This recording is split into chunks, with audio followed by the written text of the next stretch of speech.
Okay, hopefully we won't have any problems. It should be streaming now. Stream crash. Hey, if 6:20, 6:15 comes up, I will just immediately say, we're taking an immediate break for about 15 minutes. Because if it starts doing that again, which I'm expecting it to, so... I'm not counting on it, but if it does, I'll just deal with editing again and yelling and screaming at it. I mean, hopefully not, but it's technology. These things happen, unfortunately. Yeah. Technology is always a problem. It's not designed to be perfect, it's just designed to work. Hey, Matrix. Oh. Didn't do it. I didn't do it. What? Who? What? I didn't do it. Potato! Oh, let me turn that down too. Potato. The blood and potato. Oh. Dragon Shinobi 98. Subscribe with Prime. They've subscribed for 8 months. Currently on an 8-month streak. I'm gonna lose my mind. I'm gonna lose my mind. Take my money and lick it. Fine, I will. Oh. Shut up and take my money. Yeah, pretty much. That's what it is. Enjoy what? The $1.20 that you'd probably get out of that?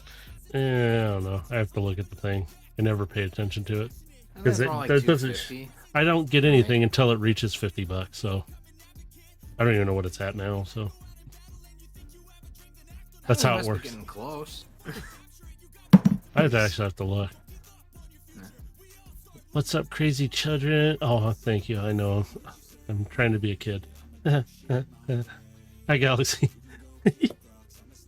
All right. All hail potato. All these squares make a circle. All these squares make a circle.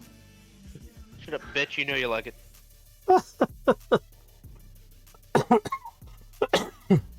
Oh my god.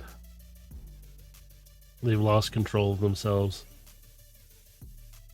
What is this thing called? Control? There we go. Okay, your silly little icons are working. And see. Where's my other screen though? Do you need another screen? That screen. There we go. Much as I've had in the weeks. Yeah.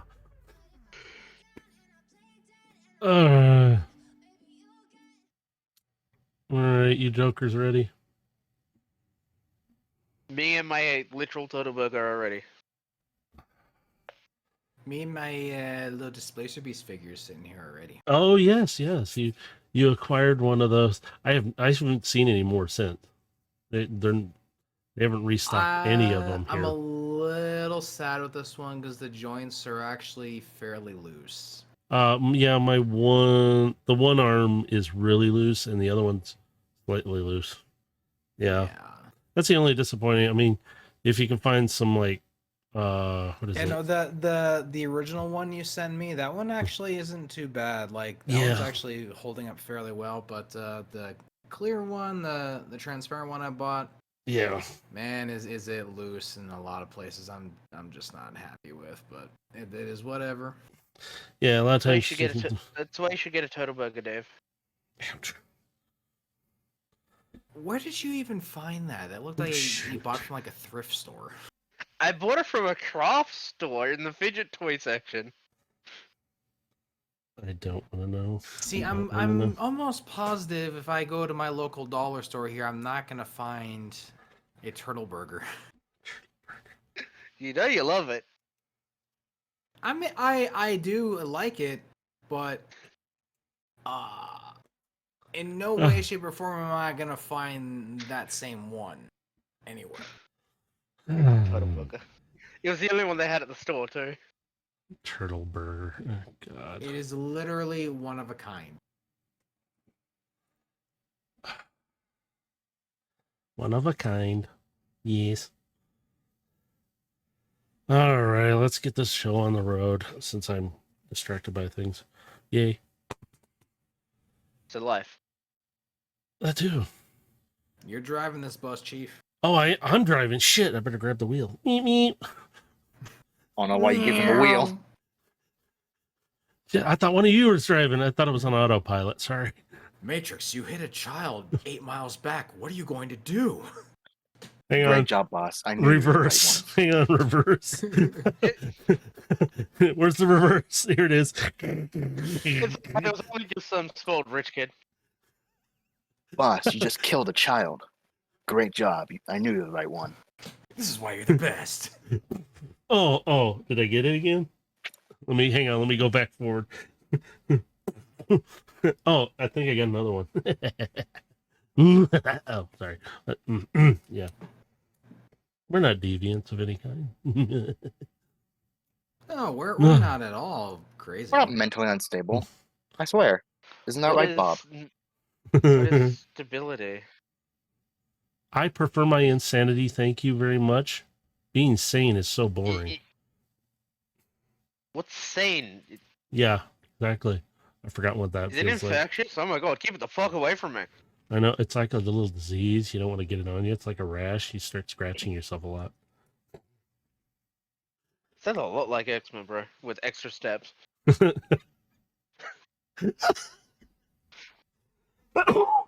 Ow. Yes, and I'm still recovering from being sick. I got antibiotics. So I yes. can make this turtle burger Finally. do the turtle wiggle. Do the butt wiggle. God. While they're talking about the turtle wiggle and turtle butt wiggle or whatever it is, they're turtling what? Never mind. I don't need it. I need mini cons. There better be mini cons. Does my turtle burger count? It's mini. And it could probably con you into doing something. I'm sorry. Some mini cons are gonna die this session. Would we tell No. the missus? She knows. Well, Matrix, it's been nice knowing you. Yeah. To know what's going to happen when you do that. Your wife's not going to let you survive it. It's okay. My story. Deal. All right, guys, Fucking this Matrix is on the- news tomorrow. Don't Or make- what?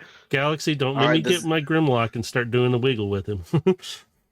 All right, so this is going to be the last session for Matrix. I'm sorry Yeah. to say. It'll be the last session of this. He So chose who's gonna take over violence, as DM? and now Not now me. he's dead. Yeah. Welcome everyone to our Transformers roleplay here. Yes, of D&D style craziness, as you can hear us all going completely freaking nuts. Hopefully it won't have too much of an internet problem because it did yesterday, so hopefully we'll get past that. If you want to catch any past episodes, you can see the YouTube channel that I have it on is my channel because that's where I put them, and that's about all that gets used for is this. And other things. I do unboxings too. So, but you can see our Destiny campaigns are on there. Yeah, I did upload that one. Okay. I had to double take a look at them. Wait, did I? Yes. And then you can see the Transformer one. They are in playlists, so you can actually just go through. If you haven't heard this before and you want to hear it from the beginning, go find the playlist, start at the beginning, and you hear our craziness from there. Get caught up in all our shenanigans. Oh, copyright. Wait. And let me know when you get to the point where you hit my very first line in this campaign. Imagine being poor. He doesn't exist. He still doesn't exist. Don't worry about it. It's okay. And with all that, also, the contest is still going on, or the thing. You can win a prize, okay? All you have to do I have is... a total burger. Do I get 20 points for that? No. You get negative 20 now. That actually just erases you off the list. Never mind. This bitch rigged. I do have a list here, and yes, I've still been keeping track, even when things were crazy. Whoa, So- I'm in last. Let's go. So, on June 30th, the end of this month, I will pull Next week. and I will probably do it if I have time. I'll do it before our Destiny session, so I'll make it a whole separate thing, or I'll do it after and announce the winner then at some point. And we'll contact the winner first real quick and make sure it's okay with them. And you'll get to see the prize hopefully at that point too. So, because I gotta let the system pick it out for me. So June 30th, that's when I'm gonna pull everything, or let it randomize pull for me. And you guys will get to see, I will ship the lower 48 states. If somebody from down under wins, my wife said she would pay for it. So I never told you I'm purposely not winning. okay, so he's gonna win. Sorry, it's rigged. Blame him. Fear the tower power of the Turtle Burger. So, with all that fun and stuff, we left our 3 bot friends here sleeping on their charge slabs. Tricks. No, You need to switch tab. I'm not going to. I don't need to. You guys don't need to see it. I'm self-promoting here. You can bite me. You know what? I'm just going to mute them for now. I don't need to hear. We don't need to hear them. You can only hear me. I never muted them. Beep. See here. This is what they want to see. Look, a map. Oops. You don't need to see that either. There. Just for that, y'all roll d20s. I don't know why. I don't know why. Just making you roll d20. Well, god damn it. 1 second. Actually, yes. All 3 of you roll me a d20 real quick for a reason. As usual, my roll is bullshit. No, you're fine. Okay, thank you.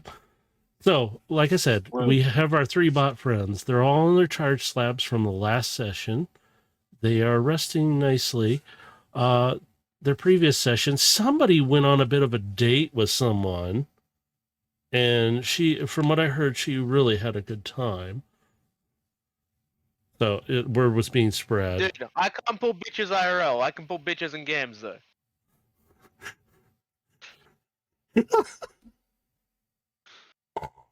Overload. Overload. Oh my God. Overload was busy getting into Rex's mind and saving him while interacting with a Spark Eater in his memory banks, which was very interesting, and saving his friend Rex from turning into one of these things. Ugh. Actually, I'd hate to actually feel that. That would be weird. I heard Grimlock, and so I have arrived. Sorry, I looked over to who? What? Yes, we were talking Grimlock. And Gilgamesh, I forgot what you were doing the last time. I wrote it down, and it doesn't make sense to me what I wrote down. So Actually, fill me in. Actually, you guys can fill me. Yeah, I was looking into the Arc Hammer and kind of starting to follow the trail of it. And through Speedstar, we learned of a where the hammer was last located under the arena where we found Rex. So we went and investigated the area.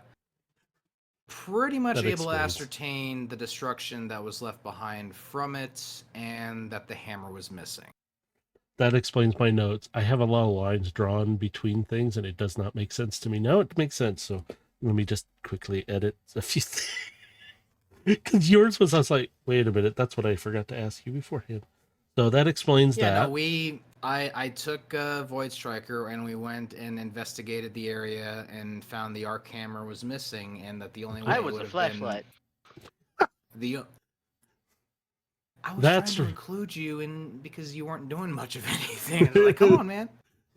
He wanted to have inclusivity, and he wanted to bring you along. Something afterwards. And I do remember that Carbine was helping out a lot too. Her rolls were actually pretty good, so that I do remember her being there and bouncing around and doing a lot of stuff. Mm-hmm. So you guys have all returned to the asteroid base, the black rock, the black potato,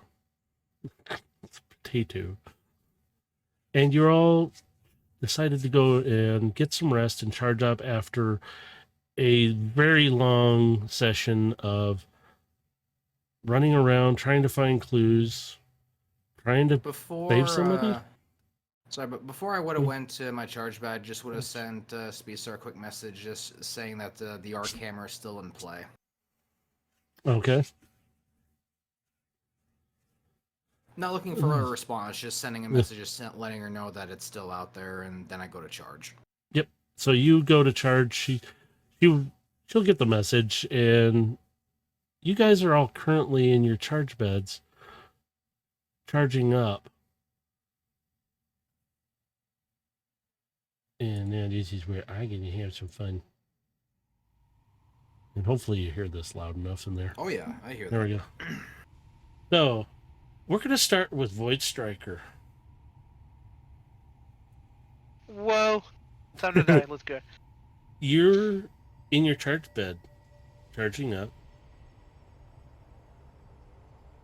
You start to feel kind of weightless, but everything is kind of like you're in a cone of light, but it's not very bright. It's just a light.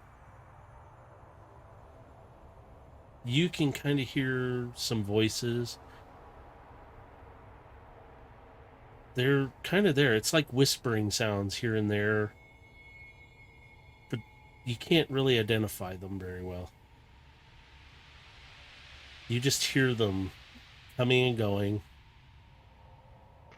And you notice as your weightlessness does kind of go away, you're kind of standing up and you're on a surface, kind of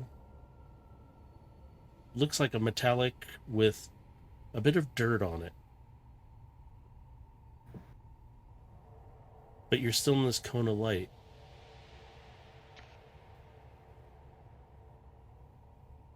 What would you like to do? I'm gonna kneel down and just examine the ground. I want you to give me an investigation check on it. You're looking it up and down. Oops, and I gotta switch this so you can see that. Whoa! Let's go. Sorry. Now that is a wonderful way to start the show. Yeah. What do I win? I got snake eyes. What do I win? You touch the surface. You can feel the metallic. You feel the dirt. Pretty much, you're just looking at it. But as soon as you touch it, the surrounding area, like the cone of light, kind of lifts up and away, and suddenly you're in what looks like ruins of a possible small city of some sort. Gonna proceed to walk around. You proceed forward and you keep hearing the whispering. It gets a little louder. It's not clear though, but it kind of sounds like, you know, either somebody's very angry or is very sad, depending on what one you hear. Am I getting the same feeling that I got when I was dragged into the Minicon subspace to talk to Drift for the first time? Kinda, but this isn't the same. It's not exactly the same. It's very similar though.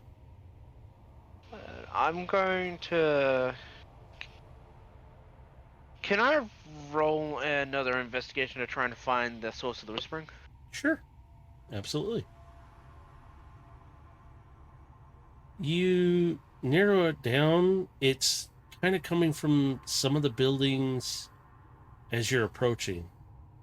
They look dilapidated. They kind of look like their windows are smashed out. Doors are hanging off or not there at all. But you can hear whispering coming from them. You do hear a voice kind of clear. White Striker! White Striker, help! And it's very distant, though. But you can make it out. It's pretty clear. I am immediately going to beeline my way towards it. You start making your way down what looks like open streets. You see old vehicles. They look like they've been there for centuries. They're just covered in dirt, dust. Some look like moss of some sort. You can hear that voice calling to you, and it's a little louder. White Striker, help! You start to recognize the voice a little bit. You get closer, and you hear the whispering come down at you, like from every direction. You failed us. You killed us all. You left us to die. Different voices, all just hitting you for a moment, and it's like a swirl of wind for a moment around you, and then it dissipates real quick. You hear that voice again, and it's closer this time. You're still booking it down this street, right? Yeah. White Striker, help, please! You get closer, and you kind of get to an open area, like you're getting to the center of this little city, and you can kind of see it more open. And you could see somebody, and you can kind of recognize them, but you're not sure because they're still at a distance. It's kind of like almost like having a haze in front of you, but at a distance. And as you approach everything, it kind of clears up, but you're still pretty far from this voice that keeps calling you. But you recognize it kind of, but you're not absolutely sure what that sound is, like whose voice it is. But you're pretty sure you know who it is.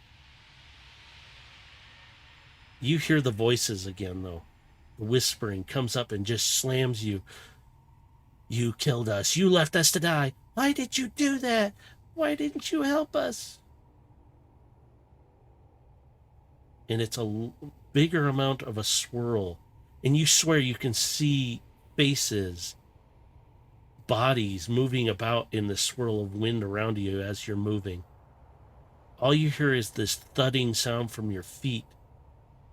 And you can hear it's like a combination of metal and dirt you're stepping on. So you hear the crunching a little bit of the ground, but you hear the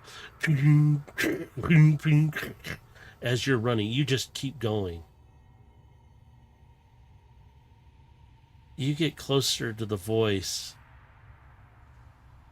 I want you to give me a perception check now. Perception. Where's Mhm. perception again? Right there.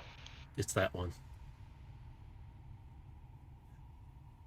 As you're running along, you're really not seeing this too much, but there's something out at the distance, like coming in, but you can't make out what it is. There's like at least two kind of objects, but they're really fuzzy. But they're coming in toward the voice that's calling for you. And you hear louder, Void Striker, please help!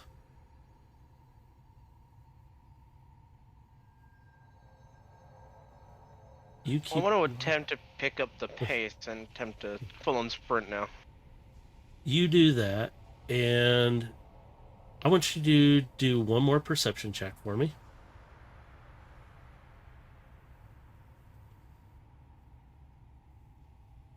You get closer. This time, you can see who's calling for you. But you start to kind of make out there's two things, creatures or something, moving in fast from the left and right. They're kind of 45 to your position, but they're going toward that voice. You can see Addie. She's reaching out for you, and she looks like she's entangled in like some kind of tendrils. And it almost looks like she's being slowly pulled through a portal of some sort.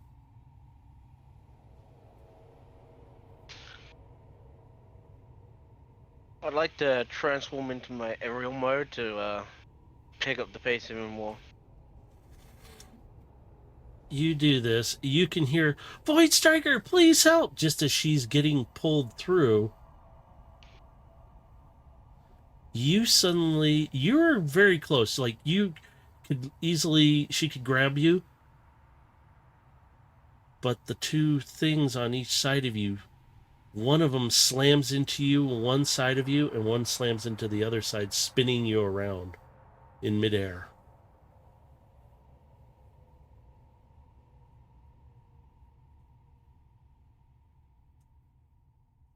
And you wake up. Make sure that stops. There we go. Now, while he's waking up, overload. No, you can't make me. What's up?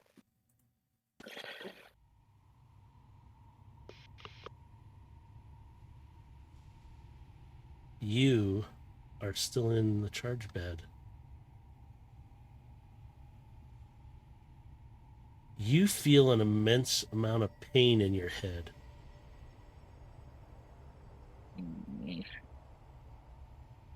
But you're in your charge bed.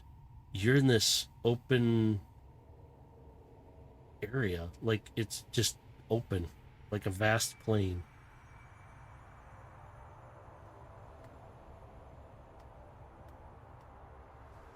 How am I? You start feeling that pain again.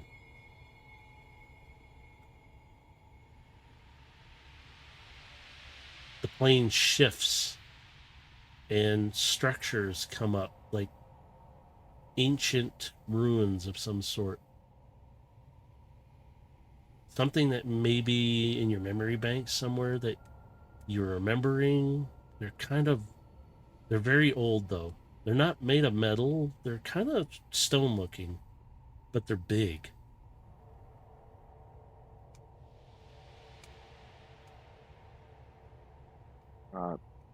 Guess investigate them further to see if I can remember. You can get up and you could walk over to them, and what you see is these large pillars of stone. You see ancient Cybertronian all over the place, but it's covered in what looks like sand. Some old vines are hanging off. You see what looks like passageways that pass through. I need you to give me a perception check.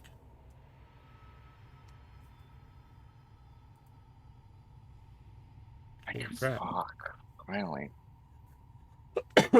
You immediately hear some kind of noise and something kind of, it sounds like something skittering a bit. It just, and it briefly comes and goes.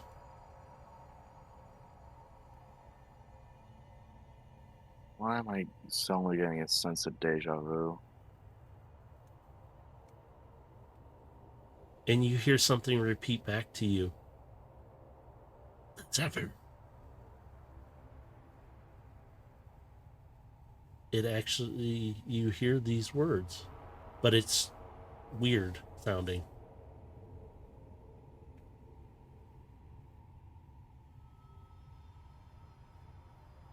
What?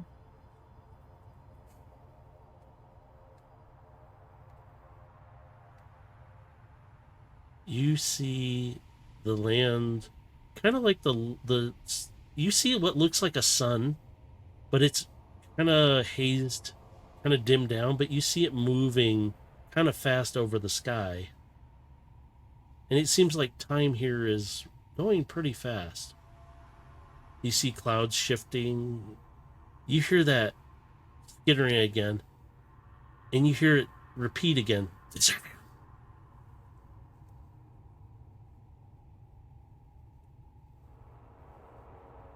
How's he even saying? Sir? Sir. And you can hear this. It's moving about wherever it's at. You hear skittering still.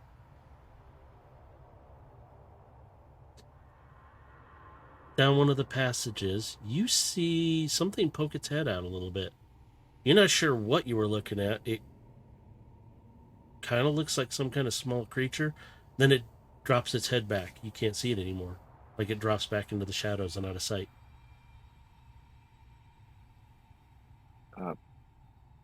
I guess I'll go down the corridors, try and see it again. All right, you proceed forward. I'm just using your perception because it's so well right now. Woo. You hear that skittering. This time it's really close to you. And you hear it pretty loud. Sir.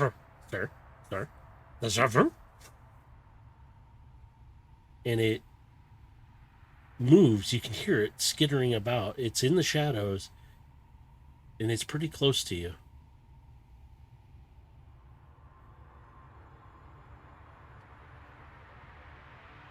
Can I get a clearer indication of what it is? Well, you can try and do like an investigation, or you can choose. I'm curious on what it is. I'm trying to. That's speaking. You can try and talk to it. I don't know. It's up to you. This one, I'm leaving up to you. I'm more just trying to like find it to like see what it looks like. You can hear it. It's still close to you, but it keeps moving about. And it keeps repeating what you have said, parts of what you said. It just kind of repeats them. There's ever?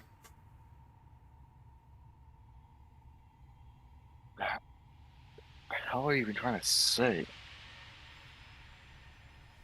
You look down the corridor again, and you can see something upside down, kind of the silhouette of it.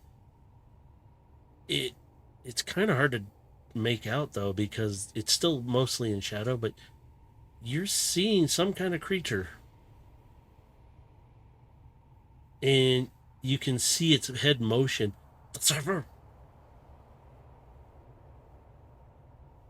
And it kind of looks like it's hopping up and down a few times. And you swear it's almost kind of like it's doing a little dance as it does it. As it spins around a few times. But then you see it kind of duck into the shadows and scurry down this hallway that you know it exits. You can see light on the other side. You can see something kind of scurry to the edge of it and kind of just sit there for a moment and look back at you.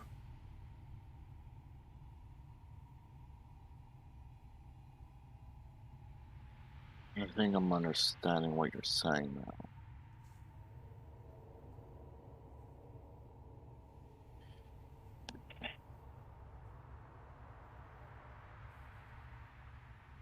Does it look like it wants me to follow? Or from its at least hopping thing? It's literally sitting down at the end of the hall just looking at you. It not making any gestures at this moment. It's just watching you.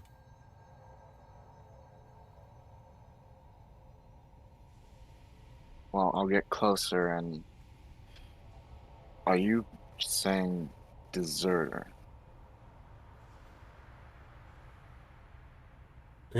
You see its head cock to one side.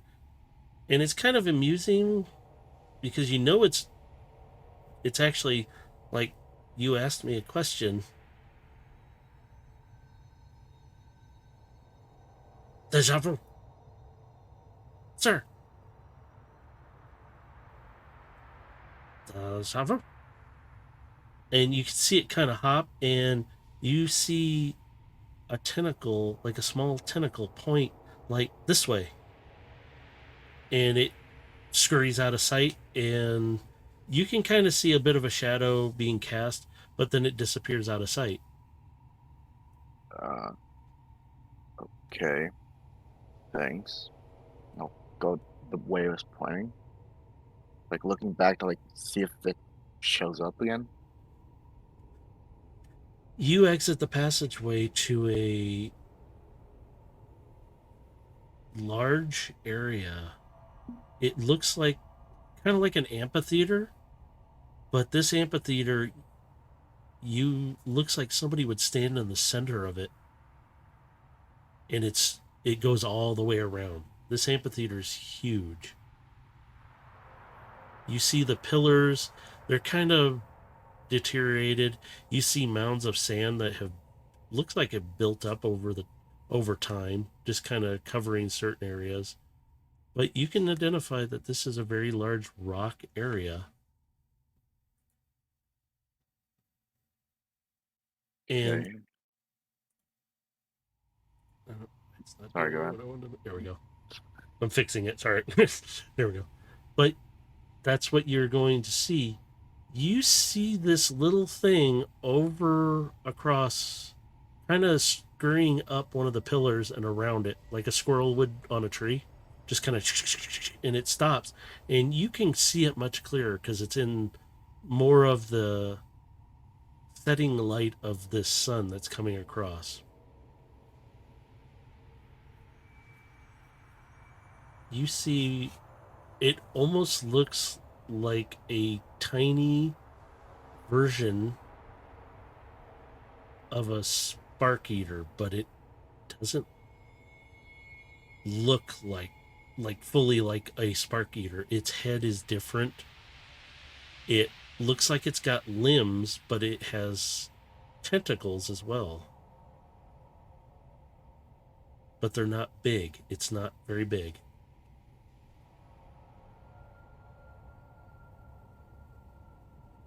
Why am I listening to a spark here now? You can hear at a distance it repeat the same lines again. And it stands up and it's looking at you and it kind of hops. Decipher. And it points to the center, like there. And you see it kind of come down a bit, like there. I just want this sight and to actually follow.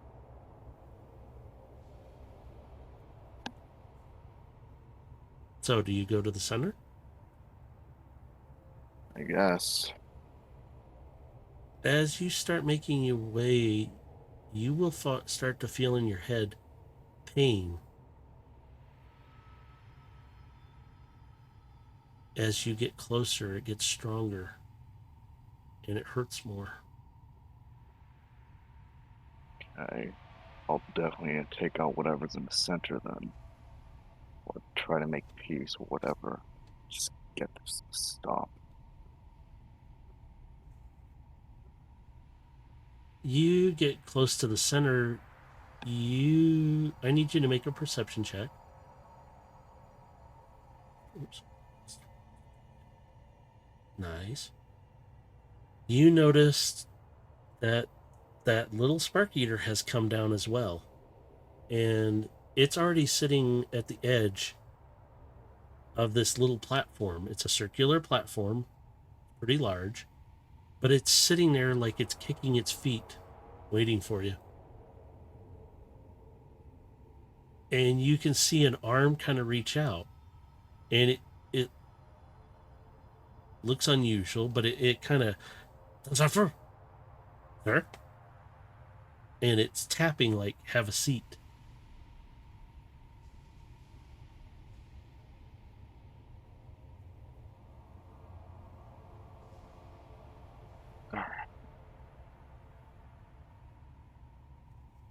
And why should I have a seat? For all I know, you could be something that got attached to me. You see its head turn and kind of cocked and looked at you, and then it tips its head back up and kind of like you can see one of its tentacles come up to what looks like a chin and like sir, and nods toward you like yes. You're attached to me. And it thinks again. Sir. And shakes its head yes again. Oh, great. And it Just dealt with Rex's problem. Now it's my problem. and it's looking at you very curiously, and it kind of stands up. It's short compared to you even sitting. It's probably what would be maybe just a little shorter than Aegis, because they're 10 foot tall. This is probably about like an 8 foot tall, depending on its gelatinous state at times, because it does shift a little bit. It looks at you, cocks its head, and like points at your head. Sir?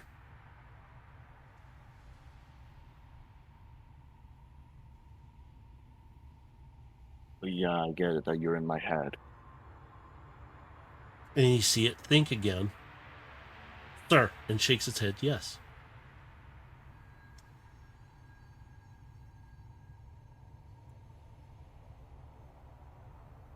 And then it says head. Head. And it seems like it's picking up words as you speak. Sir, head. And it keeps gesturing toward your head. Potato. Potato.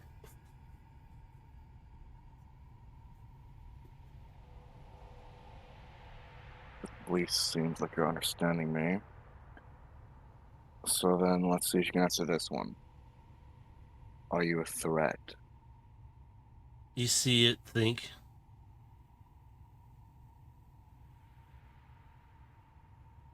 Threat. And it shakes its head no.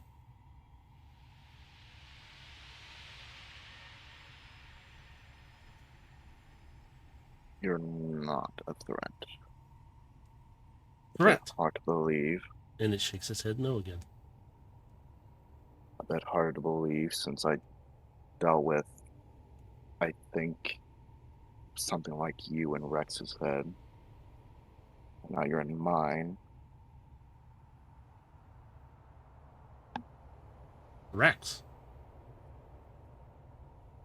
Out of the blue, it just says his name. Because you're saying it, repeating it. And it looks at you, cocks its head. Rex. Head. And shakes no. Well, I can kind of assume you weren't in Rex's head, but there was something like you in his. It- What am I explaining? And it thinks and it goes, Rex, head, less. Kind of, it's like shaking its head yes and no.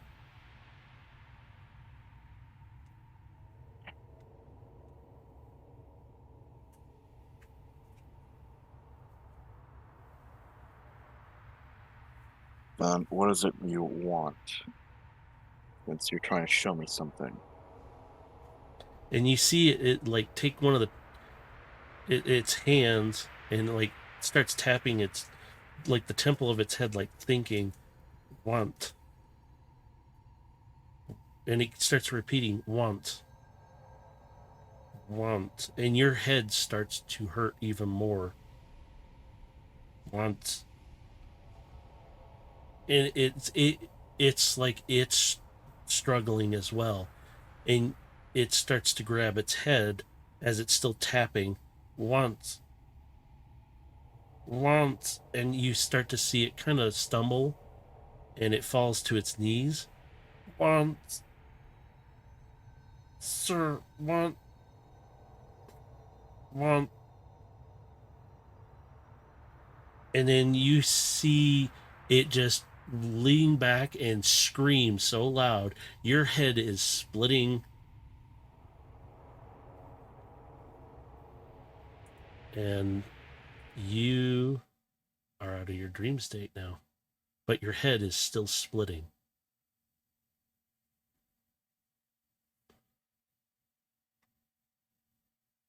I need Felix.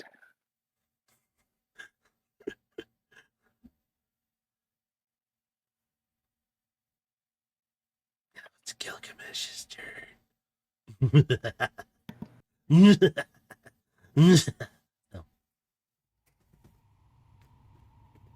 Oh, I get a dream too. Oh, Interesting. yes. Gilgamesh, you get a very different dream state. Yours is kind of filled with lots of memories. Like they're scrolling by you like you're in a windstorm, but it's very quiet. It's like you're watching them in a windstorm screen. And you're seeing memories of your past, current, present. Your mind is filled with many questions about certain artifacts, what they do, where somebody is at, somebody from your past, some of the people that are currently around you float through your memories too. A worry about them, things that kind of just float in and out, the normal memories. You kind of see what looks like Carbine walking around in your dream, and it looks like her, but it's kind of just like she's walking around in her caracal form, just around you, kind of walking. And you can kind of hear a little voice going, thinking, I wonder what this does. Ooh. And she just kind of bats a few things and then just keeps on walking around you. Very calm here, very quiet. He's just going to calmly ask out to Carbine, "Where are we?" She looks up and she just kind of stops dead in front of you, sits down, looks up at you. Your memory, your mind, your place. I'm not here. I'm out there. And she kind of gestures with her paw. Her tentacles aren't moving. They're like down on her back. She's just kind of, and she kind of looks up at you, shifts her head. A little tufts kind of flop back and forth. This is your space. You know this. This is where you think. You know. And she just blinks at you. So why am I here now? Thinking. And she kind of looks at you and she goes, everything will be okay. It always is, right? And she flips her head again.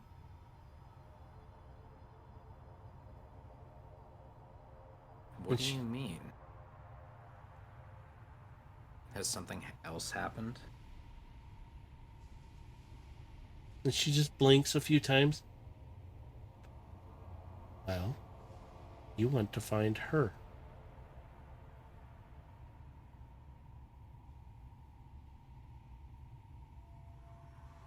What do you mean, her? Who do you mean? I don't know. It's not my memory. And she sits up and she gets up on all fours and she looks at you. It's your memory. And she kind of turns and walks away from you. And she approaches this wind wall. And she looks back. We'll be okay. We always are. And she steps into the wind. And it's almost like she just kind of vanishes into it and disappears with it. It's like the wind doesn't even hit her. It's like she becomes part of it. And you see a memory of her float past you around in this cyclone of wind. It's not feeling like it's super fast either. It's just things that are coming up. Echoes. You start hearing kind of a beeping sound though now. It's kind of far away sounding, so you start beep, beep. It's not really loud. Beep.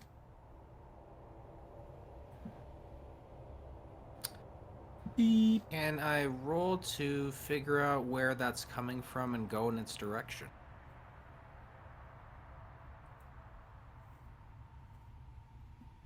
You hear in a specific direction, but it sounds more like it's coming from all around you at once. Beep. And you hear a voice. You can't really make it out. It's muffled. It's a Gilgamesh, wake up. Gilgamesh, wake up. Beep. Beep. And you can kind of hear muffling voices, but you can't make out what they're saying.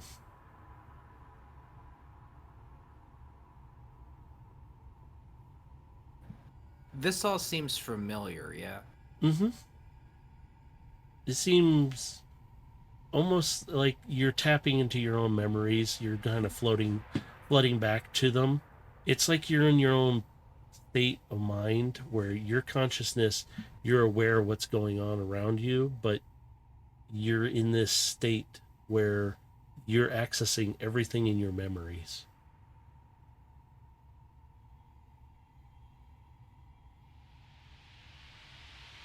You see images of the artifact, the map, float by, but it seems like it's slowed down a little bit more. You see like a video of you defeating the clone Ava.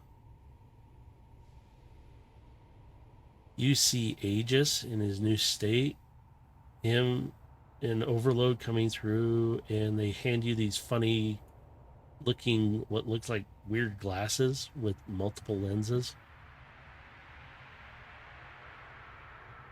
You see Widow, you remember going through certain things. You remember Tog talking to him about the prophecies, the other things that are part of the archives.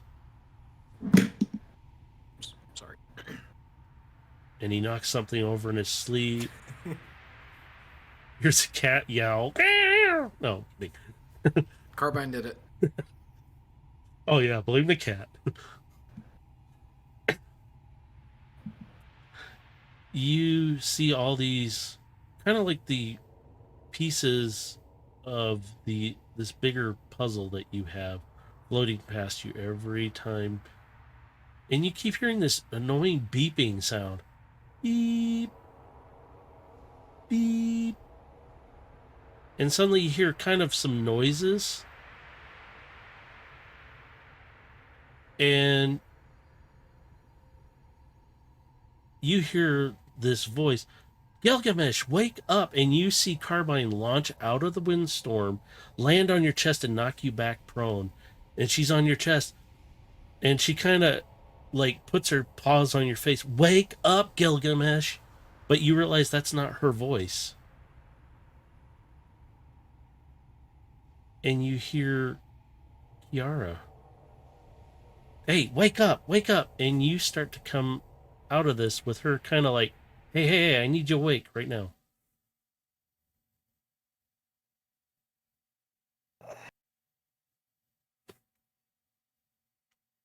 I'm here. Sorry, I didn't mean to wake you up so early, and I didn't mean to kind of wake you up. I hope I didn't. Whatever. Hey, we have a bit of a problem, possibly. Not us here, but on Velocitron. He Somebody's kind missing. of sits up from the bed groggily. What's going on? She kind of sits across in like on a chest across from you, and she goes, "Somebody's missing." Beatstar contacted her. I told her you guys were charging. It was just a bit ago, and I wanted to let you guys charge up. You've had plenty of time, but she said somebody's missing.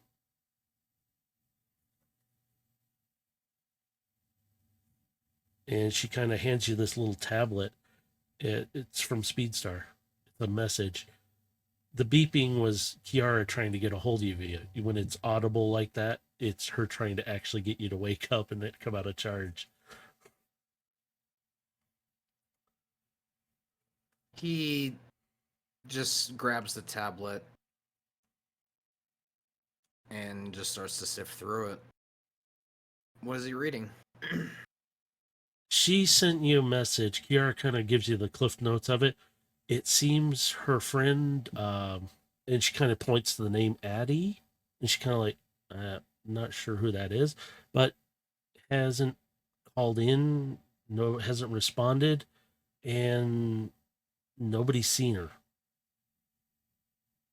Like since whatever the last time, which was sometime the last time she was with somebody. And she goes,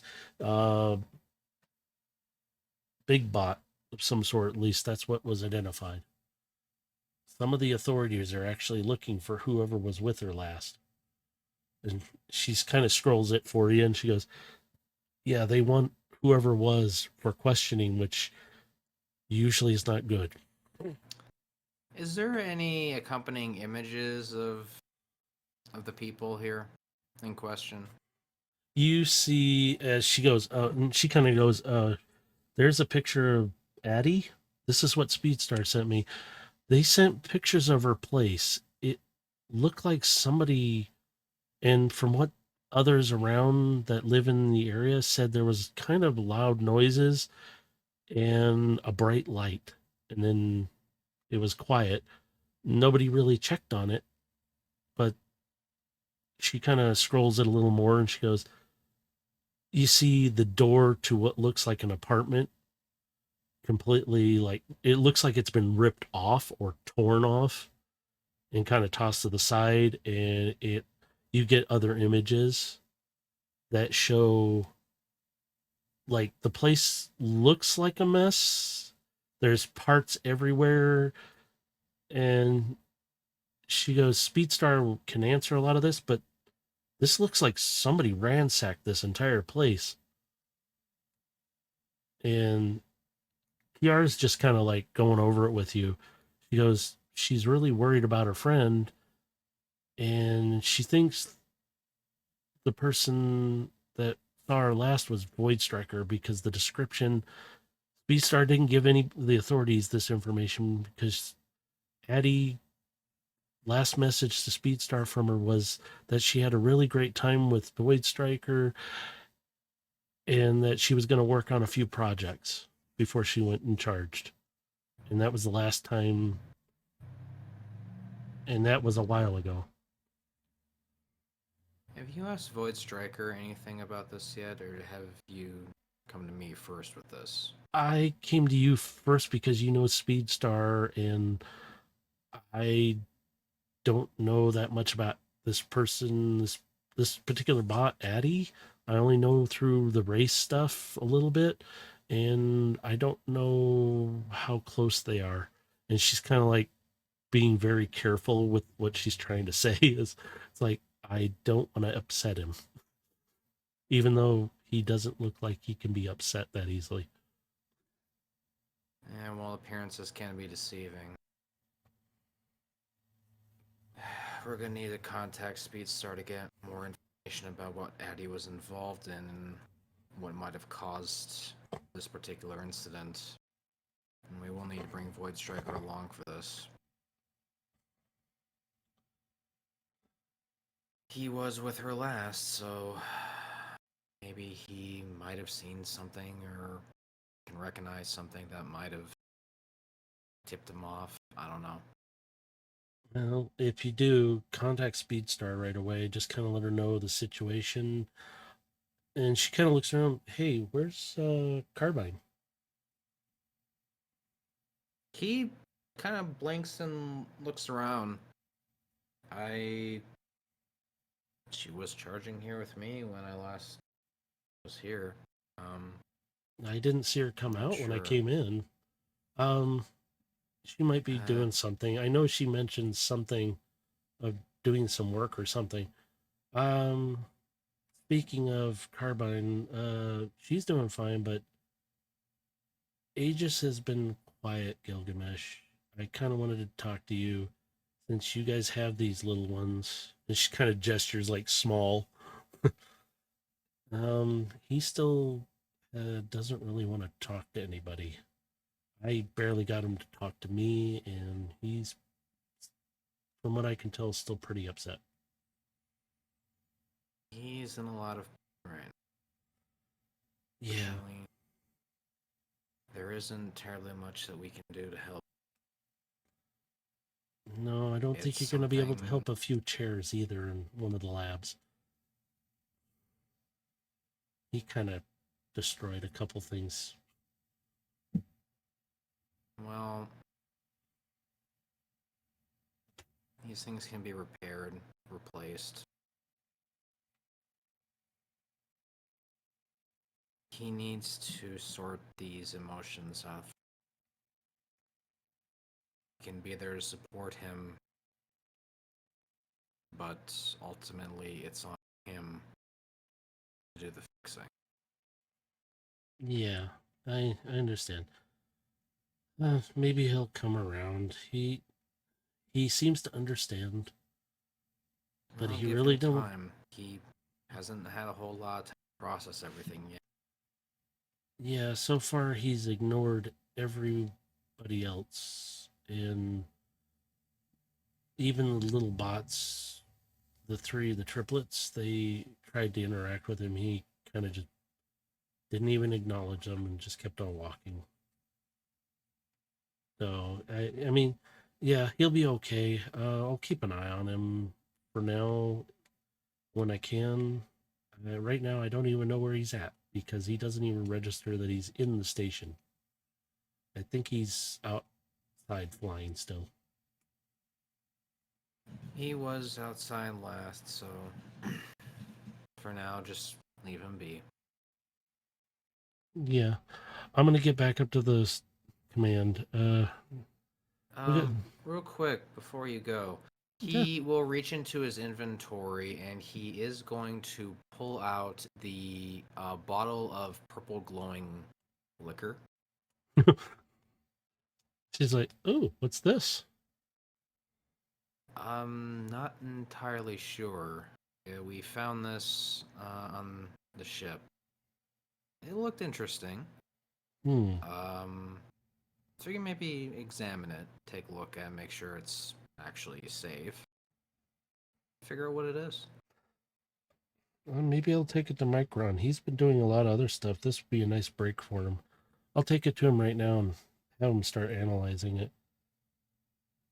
We'll see how. One other thing for you, and he will pull out the data tablet that he recovered from the arena in the investigation earlier.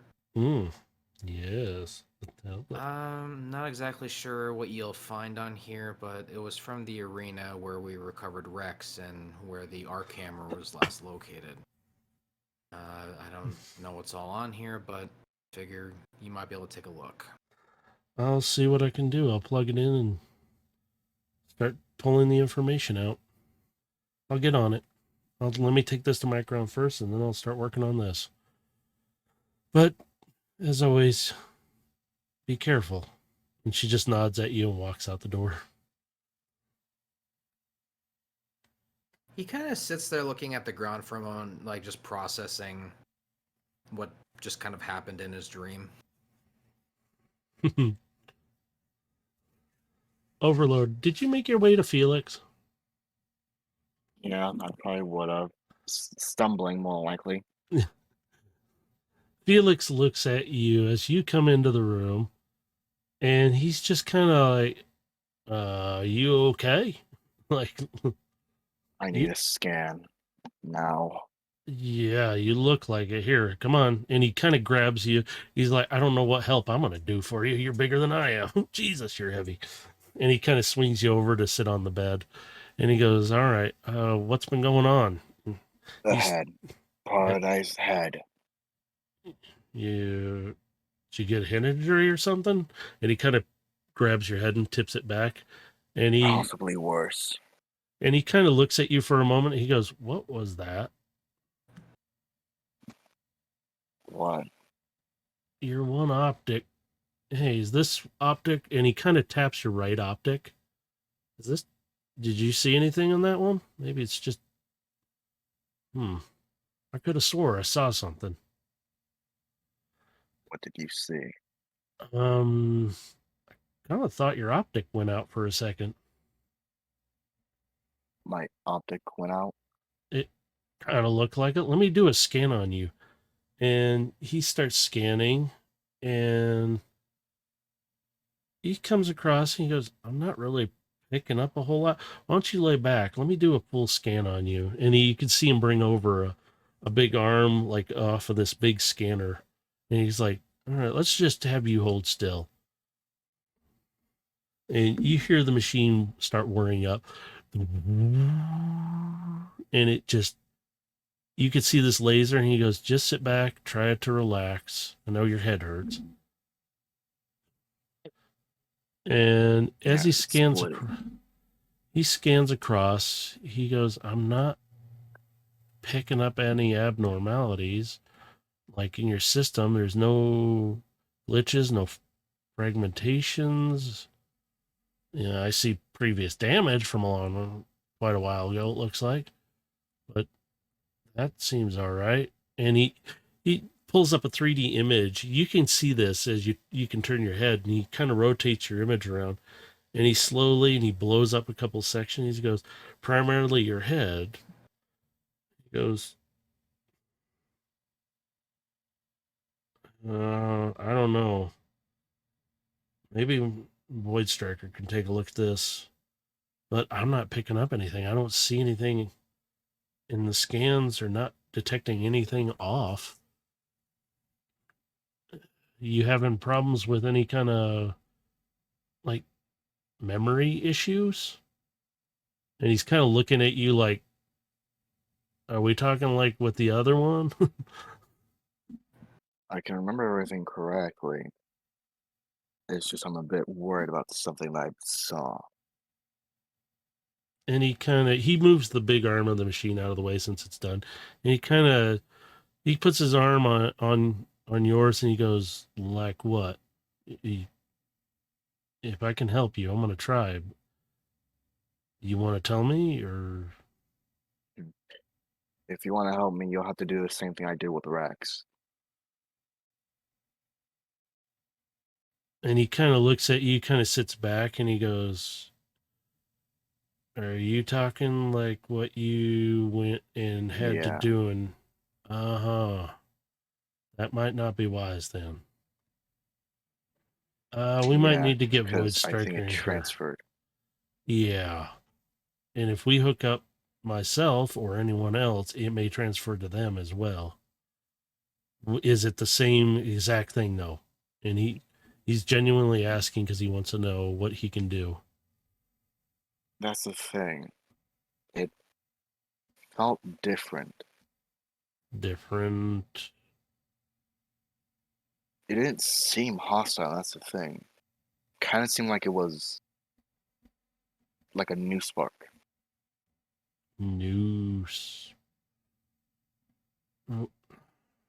It's a spark eater. It wouldn't have its own spark, really. That's the thing.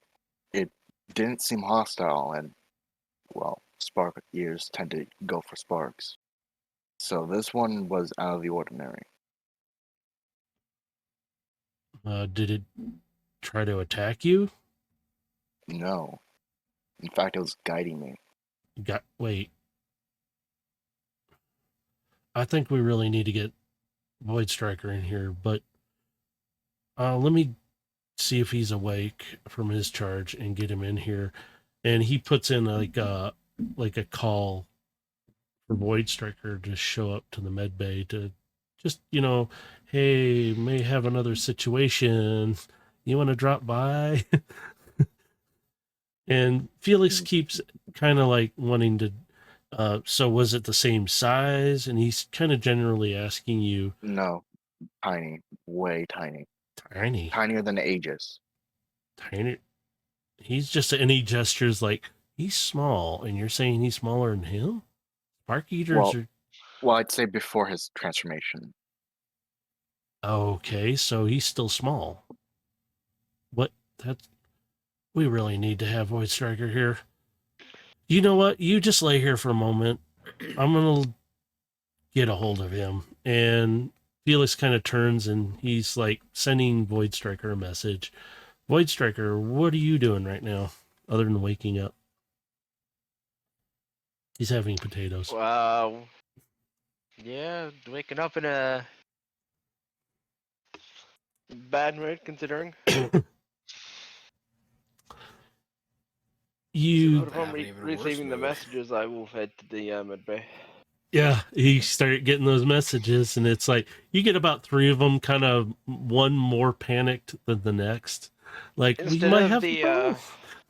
instead of the blue energy that's normally venting out of Void Striker naturally, it's gonna be more of a red tint at this point. Oh, somebody's grumpy. He needs his Energon coffee this morning.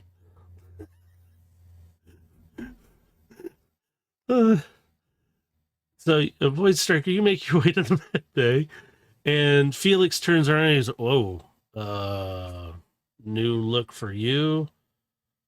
And he's, okay, what's going on around here?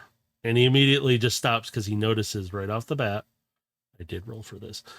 And he's like, it seems like everybody so far, if Gilgamesh walks through that door in a very bad mood, I'm done today, okay? I can handle maybe the 2 of you, but him is a whole other story too. Never mind. I have a bit of a problem here. Well, he does. A wee problem, and he kind of does like a small gesture of small. We might have the same issue, and he may have picked it up from Rex. You run a scan. Yeah, I did the basic, and then I went and did the more advanced. You want to take a look? And he kind of pulls up a 3D image that you can manipulate around, expand, and contract. I'll look through it. So without even rolling, I'm not going to have you. You can see in the scan, you're more advanced on seeing things. You can see that there is stress going on in his memory core. It's something is going on up there. You notice that the level is just a little outside, just enough to be right at the edge of not normal levels of operation.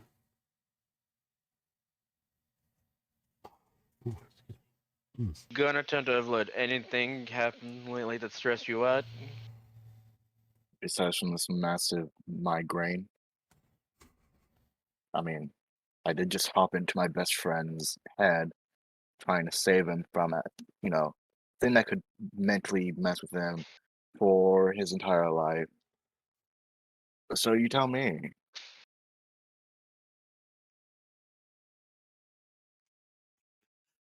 Sounds like a Tuesday for us. Felix kind of turns. He goes, well, he was mentioning it's not the same. It's, like I said, smaller. And he looks at you, Overload. He goes, it guided him? And he's very questioning, like, I've never heard this before. I couldn't hear it properly since it didn't really seem like it could talk much. But I think it was trying to say center. You see, feel like it talked? Well, it seemed like it was trying to. It even mimicked some of the words that I mentioned. Mimic? Oh, okay. Void Striker, have you ever heard of a spark eater trying to communicate like this? Can't say I have, but it is within the realm of being theoretically possible. I thought they were kind of just hungry, mindless. They do have some level of slight intelligence. Oh. So Okay. there is a possibility of their intelligence evolving to the point of speech. And he's just like, okay, I'm just gonna let that sink in. So now we have a spark eater that's small that's trying to communicate with you. Why? Well, another thing to add on top of that is that apparently it's not a threat, which it's hard to believe. Not a threat. No, okay. You got me there. with the communication, okay, not a threat, a spark eater, not a threat. And he's just kind of going through these gestures of like he's losing his mind almost. And he's like, I don't know if I can take this. I've got you As who's off and you with a headache. as Ugh. for what it wants, it doesn't seem like it knows what it wants. I'm gonna pull out a data slate that basically has like audio of every word that subjourneys are aware of, and hand it over to Overlord. Either we go visit the thing in your mindscape, or the next time you see it, use this data to allow it to communicate with you properly. Um, I mean, I could try. It only really seems to mimic things that have been said. That's why you get this data into your banks, and next time you're in your mindscape, play them through any auditorial speakers you have. It'll hear the words. I guess I could try that.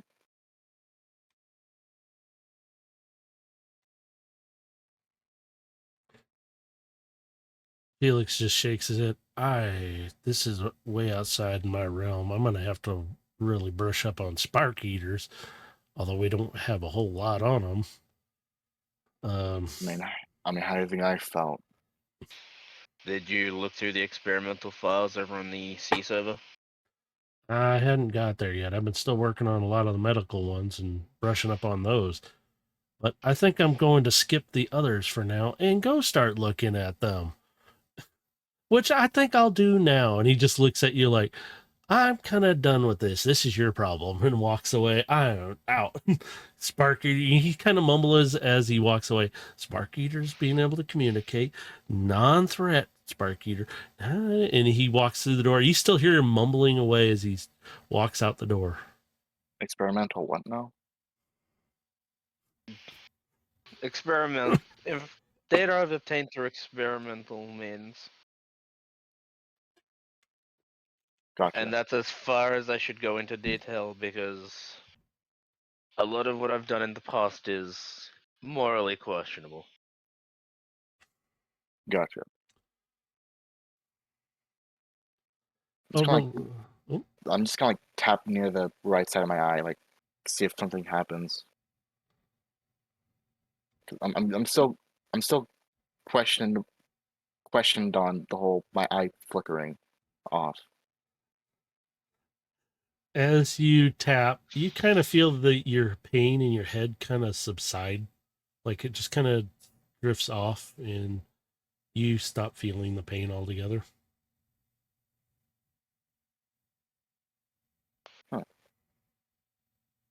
Didn't think that was gonna work. Then it comes back with a vengeance. And, as you two are sitting in there and you're starting to feel a little better, Overload, Gilgamesh, where are you off to and where are you at? Or where are you at and where are you off to? I would be looking to find the guys, and I would eventually just meet up in the medical room with them. Okay, Gilgamesh, you're on your way there. Felix comes out the door and you hear him just rattling on about spark eaters. It just kind of looks at you, waves, and just keeps on going like he's going to the canteen. Like, I'm just going to go get some Energon food. I need to recharge a little bit. Like, he's just mumbling He's to himself. really he's paying him no mind. He's just walking by and just makes his way into the room. And you see Void Striker kind of standing there with Overload, who's still laying out on the bed. Still feeling a little off after your recent visit?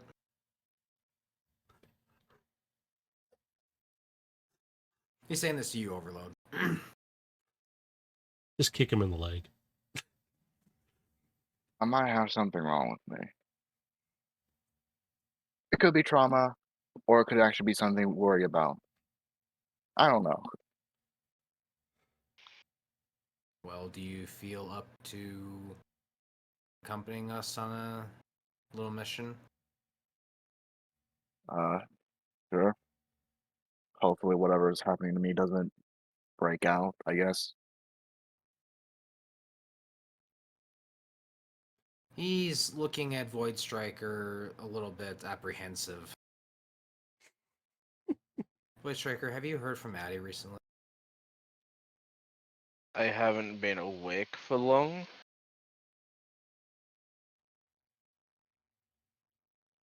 And I've got no messages from her. I received a message from Speedstar this morning.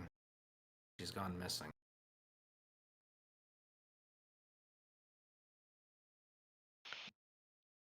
Was she But in? Striker's going to breathe deep while the slight red tinge energy is just going to keep getting darker and more crimson. Was she working Oh. on something that might have gained her some enemies? Not that I'm aware of.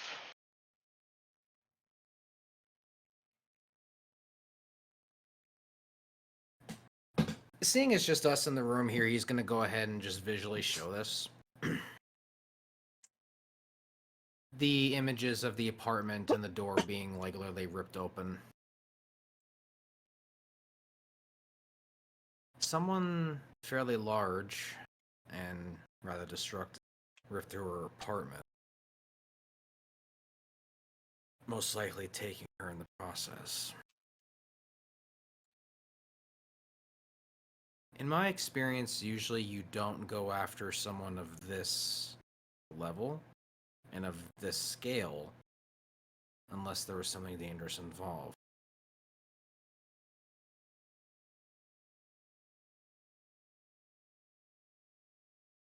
Voice checker, are you certain she didn't mention anything that might have given you any hint as to her interest or something she might have been looking into? The last thing we talked about was what we usually talk about. Which was? Generalized experimentation. Did she ask you anything specific regarding that experimentation? Any procedures or anything The that might... most thing, the only thing I can think of that most people would be after would be her looking into theoretical space bridge technology.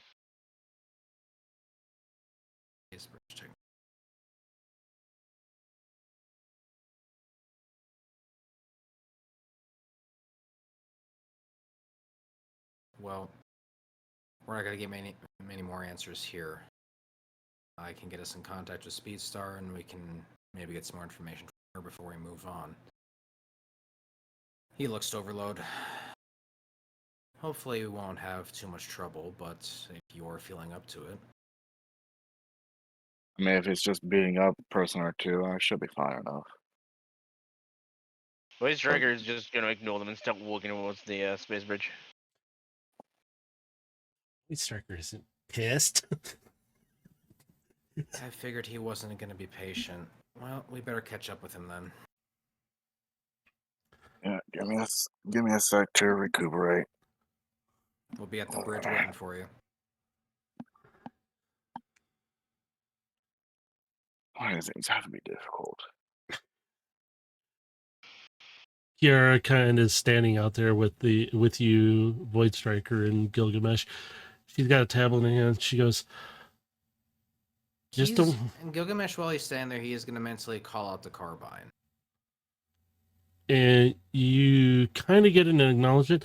Little busy right now. Do you need me? Potentially. We're going to be going to Velocitron to investigate what's happening with a certain disappearance. Disappearance? And you could swear you hear some kind of a little bit of a squeak to her voice when she says it. Who? Someone Void Striker recently met and is associated with. Goes by the name of Addie. Oh, is the which one is that? She the shy one, right? I think she was more the nerdy one. Yeah, that too. I'll be right there. Give me a moment. I'll go Gilgamesh ahead just nods quietly to himself, just acknowledging. I'll go ahead and contact Aegis as well. See if he's up for it. for a rescue mission, possibly. What do you want to say to him to get him to come? Hey, Jess, you around? You don't hear anything, but he might just not be talking to you. He still hears you. He's still not talking to you. Me and the group are going to Velocitron. Acquaintance of Void Strike might have been kidnapped, so we're going to see if we can try and rescue them. Or at least trying to figure out if, at least find out what has happened. May not be kidnapping or not, but better assume the worst. You don't hear anything, but Varish is sitting in the control room and he kind of announces over the comms. Just a moment. I'm not going to activate the bridge, but somebody wants in, and the door's down at the end. You hear the, and you see space as you look down the doors, and you see a bright dot coming in fast. And Gilgamesh is gonna just calmly just kind of step to the side a little ways, just moving away So from you're outside Overload. again. And you see this bright light coming in, and it lights up the entire bay. Even Phoenix gets lit up, and it stops within about 30 feet. Wings come out, and just they're aglow. And you can see him kind of relax his wings, and he just kind of sits there and you can see him gently flapping his wings lightly. And he's just looking at you for a moment. And doesn't say anything. He kind of looks at you, floats over to you, and he transforms into the shield and lands on your back. That's all he does. He doesn't say a damn word to you. He's just like, nope, he's going to land. So he's the shield. He's not the bird. Strong and silent, I see. And you could kind of feel on your back something where he's clamped on, grip hard, and kind of like, oh, okay, yeah, yeah, he's there.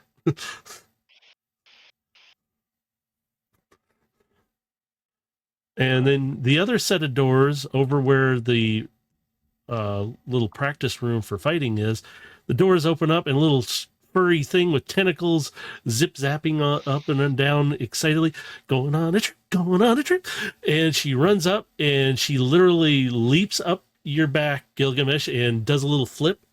Little tentacles kind of flap out like they're almost like wings, but she lands and she's sitting there just kind of sitting on your shoulder. Are we going? We going? Kind of bouncing. Now that everybody's here, Void Strike will admin override the space bridge and activate it. Ooh, we're going! And you hear the excitement in Carbine's voice. And she kind of like, okay, I got to get into position. She curls around your neck and she goes, okay, let's go.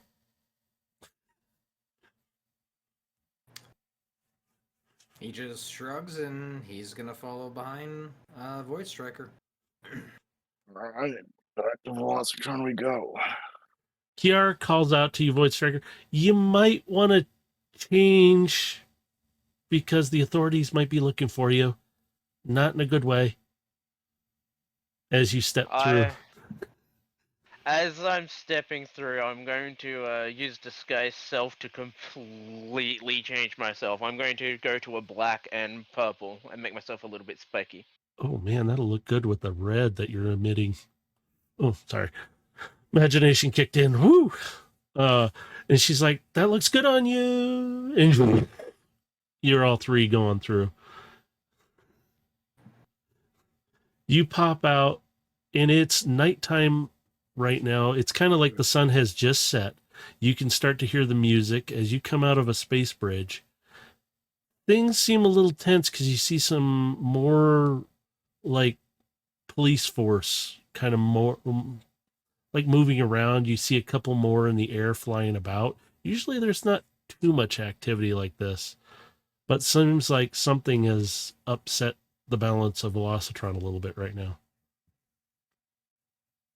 Upon arriving, I'm going to immediately contact Dr. Speedstar and request a meeting location. And you immediately get a response back. And she's like, oh, good. You got my message. Meet me. And she sends you coordinates here. It's close to where Addie's place is. I'll explain when you get there. I'll kind of be more disguised a bit. Just look for the cloaked one. And she Very cuts well. off. And it's not too far from where you're at. Kiara kind of got you close to the location the last time, so. So I'm just gonna look to the others, say, I know where we're going, just follow me, and just act like you're my entourage. And we're gonna start heading in that direction. You see large parties and stuff happening again. Some people look like they're just doing their normal routines of things. You see a couple of them like, hey, Gilgamesh, yeah. It's like, they're just like thumbs up to you, a few of them. And then they keep going on. He just solemnly nods and waves to some of them, just As you walk, acknowledging. as you walk by them, oh, so cool, and he's so polite, man. Nobody recognizes Void Striker. They just think, damn, he's a big bot. And Overload, just another one. As far as anyone around us is concerned, these two are just my security. Yeah, they don't think, it's like, whoa, okay. And you guys make your way. I'm going to speed this part just a little bit along, but I want you all three to make a perception check. Perception.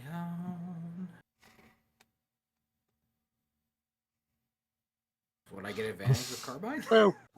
A little. I'll give you a little because Carbine is with It's you. not going to help me that much. I mean... I'm not worried about my role. Void Striker is thoroughly fucking pissed. He Yeah. does not give a shit. I was like, he's focused. Void Striker doesn't see this. Gilgamesh, you will kind of see this with the help of Carbine because she's kind of noticing something, but she can't make it out. But Overload, you will see this immediately. You kind of notice somebody kind of picks up and you guys have a tail. You can see them out of the corner of your optic when you kind of shift your head. And you notice somebody's following you. Kind of he's just about the size of Gilgamesh. He's not big, but he's still got some heft to him. Would I recognize our tail?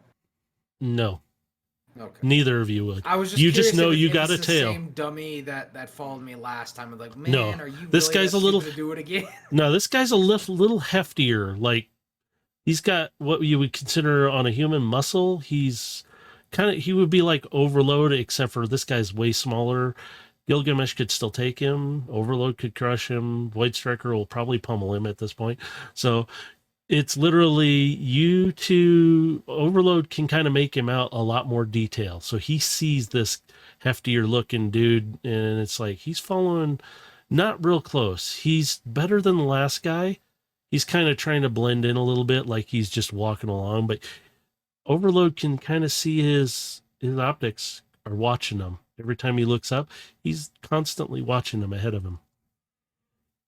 So you guys proceed along.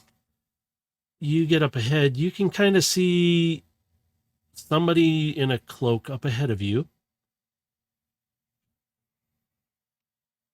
And All right. you can't really make out who's under it, but there's somebody there. And they're kind of standing in an area, just kind of off to the side. He's just going to calmly approach the cloaked one. And as you do, they look up and you see these pretty optics staring back at you. And you see a bit of shine, and she pulls back the hood a bit and she goes, sorry, I usually don't like the attention too much, so I wear this. And it's a nice cloak, like robe almost, that she's wearing. It's kind of fancy, but not too fancy. She goes, sometimes I need a little peace and I'll wear this. But He will just calmly, as he's looking at her saying this, he just calmly says, "We may have a tail at her 6 o'clock." And she kind of grabs your arm, like kind of like the predator hand grip where it's overlapped, and she kind of grabs both, and she goes, "Yes, I just noticed that too. Why would they be here?" There's a lot of unanswered questions that we really need to sort. She goes, "You three, let's go this way." And she kind of goes down, kind of like more of a, she's kind of leading you toward an alleyway, but it's a little wider, but it's still an alleyway. And she goes, she's kind of whispering over to you guys because she knows this guy's pretty far back. She goes, "I think we need to take care of our tail and find out why they are following you."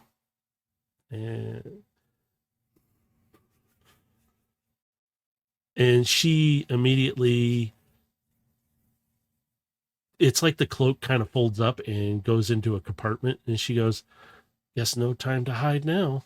And you can kind of see two bladed arms, and she goes, "We don't want to kill him. We need him. I think he has answers." And you could see her optics kind of go almost from this pretty blues to this pinkish red. Did I subdue them? Yep. I never really need to kill unless I feel it's necessary. Oh, she goes, "These are for intimidation," and she flips them around a couple times. They are handy for that, but they do cut very well. And she giggles a little bit, and you see, he gives a little half smile at that. and you can see her still walking forward, and suddenly you see her kind of bounce, and she hits what looks like a large dumpster, and she flips up onto one of the roofs that's lower, and she disappears out of sight. Overload, with your perception still, you can see this guy come around the corner just after she does that. So he doesn't even see her disappear. And he's coming around, and it's like he looks around for a moment like, "Oh, great, I can't hide too many places." So he's trying to clumsily hide. Gilgamesh, even you can see that, and Carbon's like, "What is he trying to do?"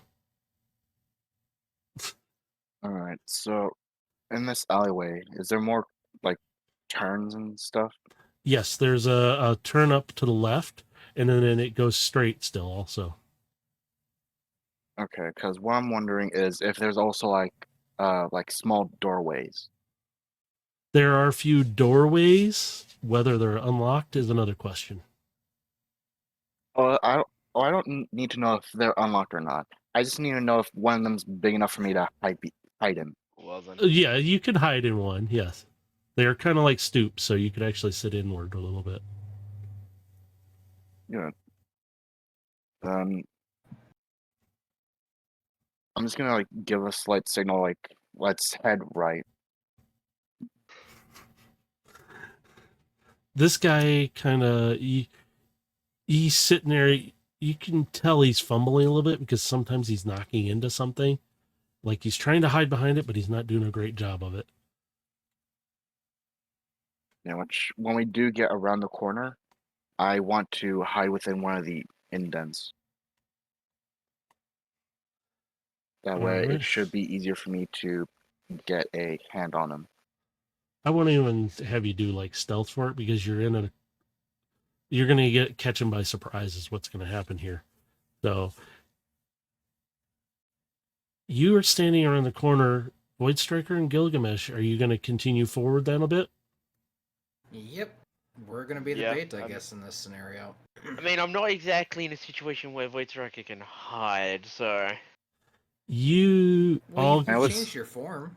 yeah. And it's He's- only the no. one, right? Yep, it's so far it's just one that you guys see. That's it. Cool. just because my form changed doesn't mean the Yeah. energy coming off of me has Yeah. disappeared. No, that's still I still have this No, really no, no. badass But, look. your color You know- scheme at least makes you a little hard to see in the dark.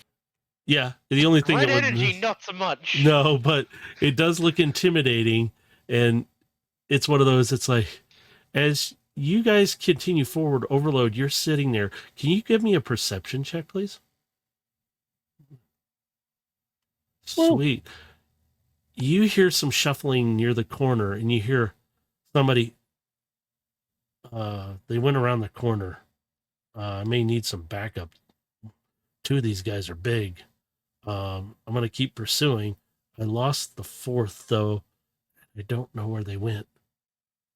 And you can kind of hear some staticky noise, and it's like 3 more in the area. They'll come to your help, your aid. And he goes, okay. And he cuts out. He takes a step around the corner, and he passes right by you. Well, I was gonna, as soon as like he's in my line of sight, He would be right now. He doesn't even gonna- see you. I'm gonna grab at his head and like push him into the wall. Give me a strength check. I want to see something. Just out of curiosity. He's gonna need to grapple him with this. So, Well, yeah. Yeah, So that's I'm fine. I'm full on grappling him. Yeah, you grab him by the head. You got him grappled by the friggin' head. And Yeah, you grabbing push him by the head, pushing him into the wall.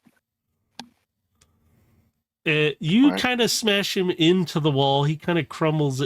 Not him personally, but you can see some denting happening to him. And you hear him. He's trying to grab your arm, like and he So can't really talk. While this is happening, he's gonna Fine. see Gilgamesh walk up as his face is smashed against the wall. Try anything, I'll crush your head like a can.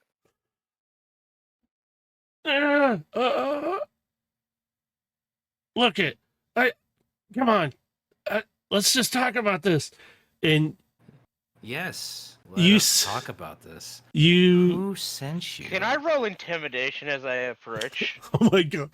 Go Oh, I ahead. was gonna No, let him do it. I want to see what happens. let him cook, I guess. Yeah. All right, I'm gonna roll it. Yeah. And you know, Natural Oh, 20. Jesus baby. Christ, the two of you. Natural 20, The baby. both of you.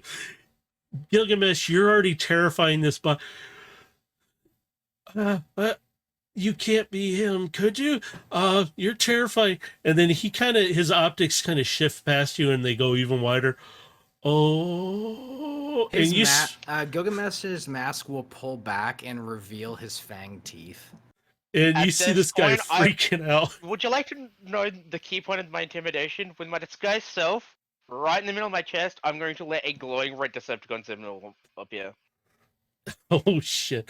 He kind of freaks out and he's like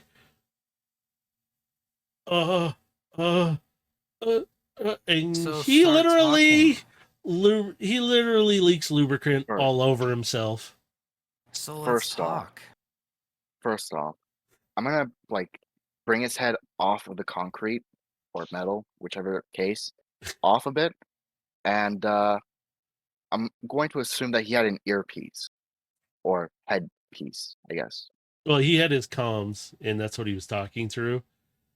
Yeah, I want to grab his comm and then crush. And he's like, that's part of my arm. And he's still freaking out and he's covered in his own lubricant. You Got guys some friends on the way. 3. You guys can hear footsteps approaching. So that means you're on a time limit then, friend. You better start talking. Talk about what specifically? I was just told to Who get the sent you? look at my boss just wanted the Shannix. That's all By he the way, wanted. passively, the longer this takes, the more crimson the energy radiating from Void Striker gets. And this guy is completely You better start intimidated by talking all three of quickly. you. My And- friend over here is not gonna hold back much longer. He's freaking To out. emphasize this, I'm gonna pull out the combiner shotgun I shrunk down. Look at the last time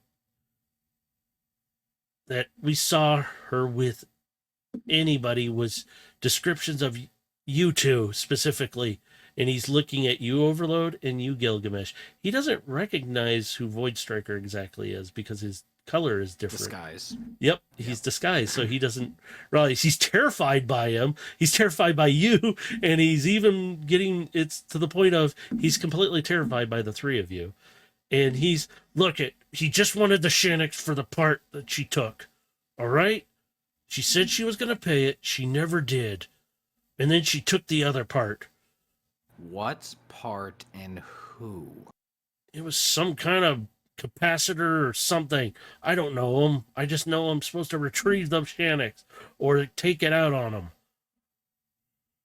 And you guys, let's see. Oh, one bot comes around the corner from behind you all and is standing there and looks. The other one is next to him. And you still hear footsteps from a third one. They're looking at you, and you can see two blasters being pointed at you. And these guys are a little skinnier, but they still got a little size to them. They're bigger than the scrawny one that you had to deal with before. I'd like to run and do another intimidation as I increase my size. These two are shaking. Let's see. One of them is freaking out a bit. The other one is just staring There you go. 22 in total for my roll. And you see one of them, the third one comes around the corner finally, and he looks over and he hasn't even raised a blaster or anything. He's just looking at you, Void Striker, and going,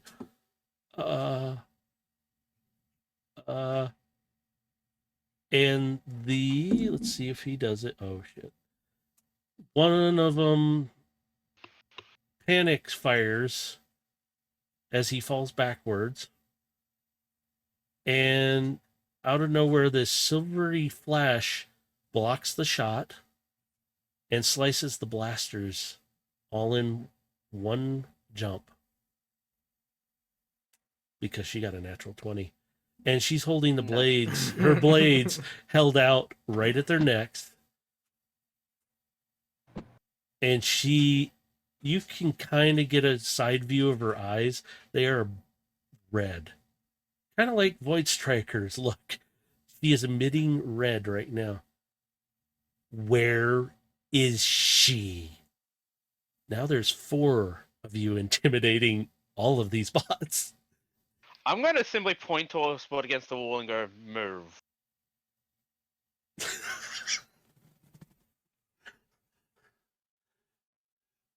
The one bot that Overload has is freaking out. He goes, "We never found her. We came to the place.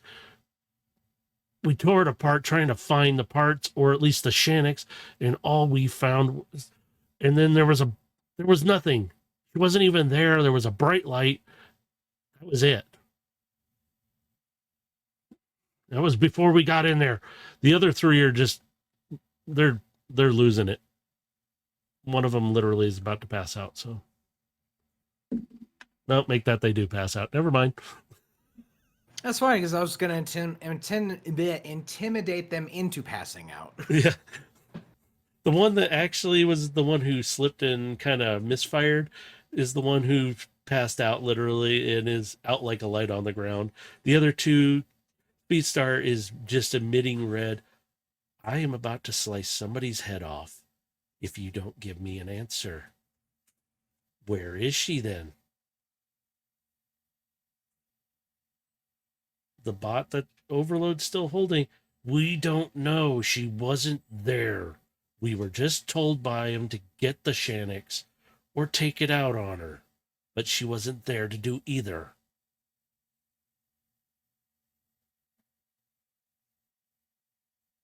I'm just gonna look at her compactor. And you can see her grin.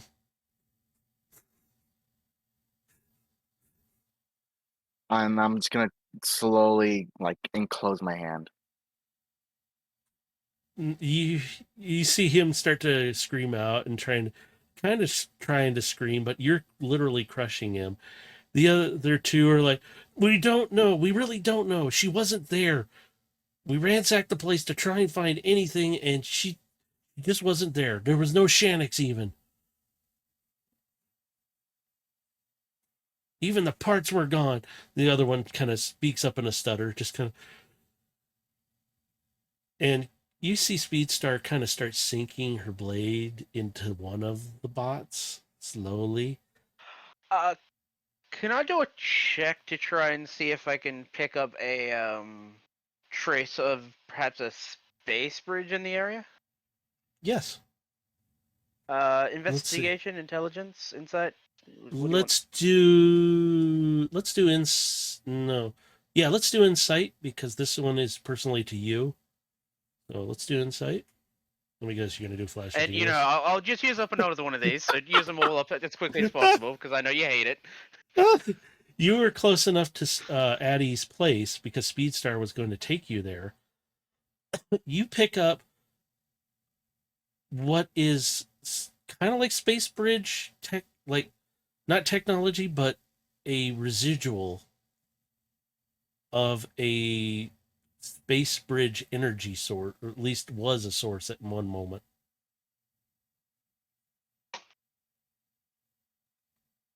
It's not close to you, but you're nearby it. So.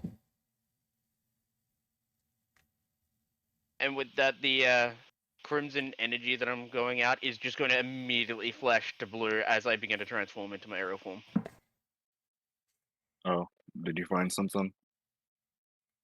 Residual energy of a potential space bridge technology. The bot in Overload's hand that's being crushed starts spitting like. Should I stop?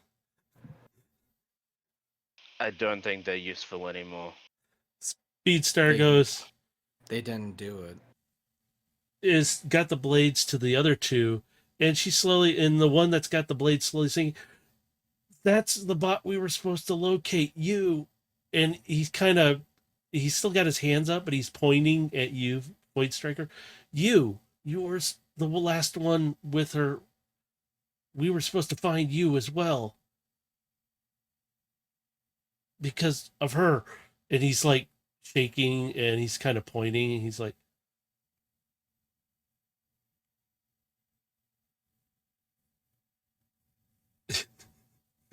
I'm trying not to laugh the whole time. I'm going to open my gunship doors and go, either you're getting on or I'm leaving you all here.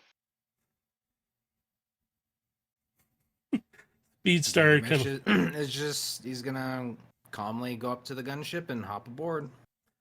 Speedstar looks back at you, Overload. And she just grins. We really don't need them. And she literally turns around, whips around, and walks over to Void Striker. Glad you're here. And she taps on you as she hops in. And she looks over. The two bots are still standing there. And she goes, just crush them like a grape. They're leeches here. And she climbs in. And as you look over, Overload, Void Striker, you guys all kind of see this. Their heads split in half and fall off. And they just crumple to the ground.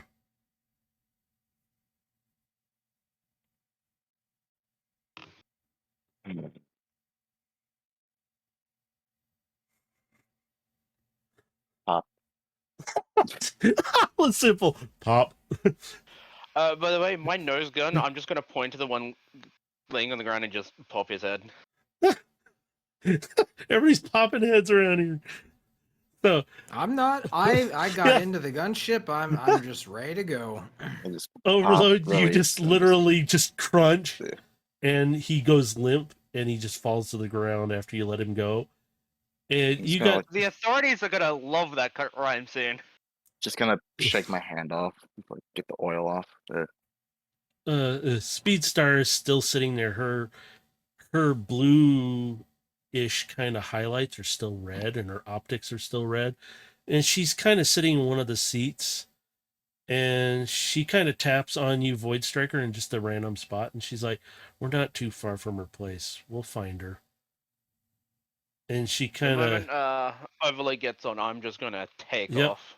He steps onto the platform, and you start lifting off as he starts walking in. The doors close up. You guys zip in over to Addie's place. Now, you don't have to land down lower if you want, or you can land up on the Oh roof. no, I'm straight up gonna open the door right to our balcony so people can get off there. Oh, okay, cool. So you fly up, Void Striker. Speedstar kind of steps up first, and she kind of hops out and lands, and she's right by the door that is still closed. The other door that was burst open was the one they came in through, which is the ground access. And she's standing by the door, and she kind of gestures, "We should be okay." Yeah, Gilgamesh will drop down with her with Carbine and just stand at the ready. And she looks at you, Void Striker, and she goes, "Can you reduce size?" Yeah, once overloads are off, I'll revert to my. Well, I'll reduce myself to my smaller size and land on the balcony. All right. And she looks at you, and she kind of looks you up and down. You're still taller than her, but she looks up at you. I can see why she likes you. And she kind of leans on the door and kind of tries to open it, and she stops for a second. Wait a second. And you see her her hands open, Gilgamesh, again, and you see her reach up under the door. She kneels down, and you can see it almost looks like she's trying to look at something. And you hear the door kind of unlock and pop open a little bit. And she pulls her hand back, and it goes back to normal. And sorry, need to make sure there wasn't a booby trap. And she opens the door slowly. They haven't touched anything else in here. They did their investigation, and she kind of gestures toward the door where there's it's boarded over, but you can see what looks like police tape. It's really stupid looking. The moment we're in here, I'm gonna get eject scamper and start scanning. You see her place looks like a mess, and Speedstar kind of looks around, and she kind of goes, "Doesn't look any different than normal." So, right off the bat, Gilgamesh is looking at the destroyed door. Was it ripped off from the outside or pushed in the inside? It looks like it was kind of pushed in at first and then ripped out because the way it's bent. And it was tore off the hinges. So the door is outside of that, but you can see that it looked like it was, because the door frame, you could see where something grabbed it, pushed in and bent it, and then pulled it out. So there are some marks on the door frame. Yes. Where it ripped it off. Mm-hmm. Void Striker, can you give me a perception check? Actually, all three of you give me perception check. Gilgamesh, you'll have a little aid with Carbine. Cool. That'll be an after 20 then. Yep. So, nice. I don't know if Overlord's going to see anything. He might just see the wall.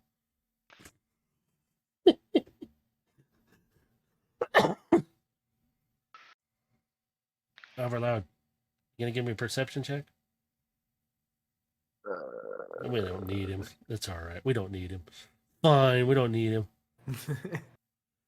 As you guys I'm not gonna be helpful in this situation, so it's like Nah, you're fine. You actually will see a few things. You see Overload, generally you kind of see a messy place. You kind of got to watch where you're stepping because there's parts everywhere. Speedstar turns around. She goes, "Oh, just scoot them out of the way with your feet." This is kind of normal for her place. You can't really tell if it was ransacked or not. She kind of looks around apprehensive. She's looking around too. She's done a perception check as well. But Gilgamesh, you notice there's pictures and certain things about the apartment. Void Striker, you do notice some stuff too, along with Scamper. He's scanning around. You're picking up a residual area, Void Striker, right now, in a kind of a workshop area of our apartment. It should be technically what would look like a spot to eat dinner or something, or a dining room, but it's literally a work area. She's converted it all to workbenches and stuff like that. Parts are all I'm around. head over there and investigate further.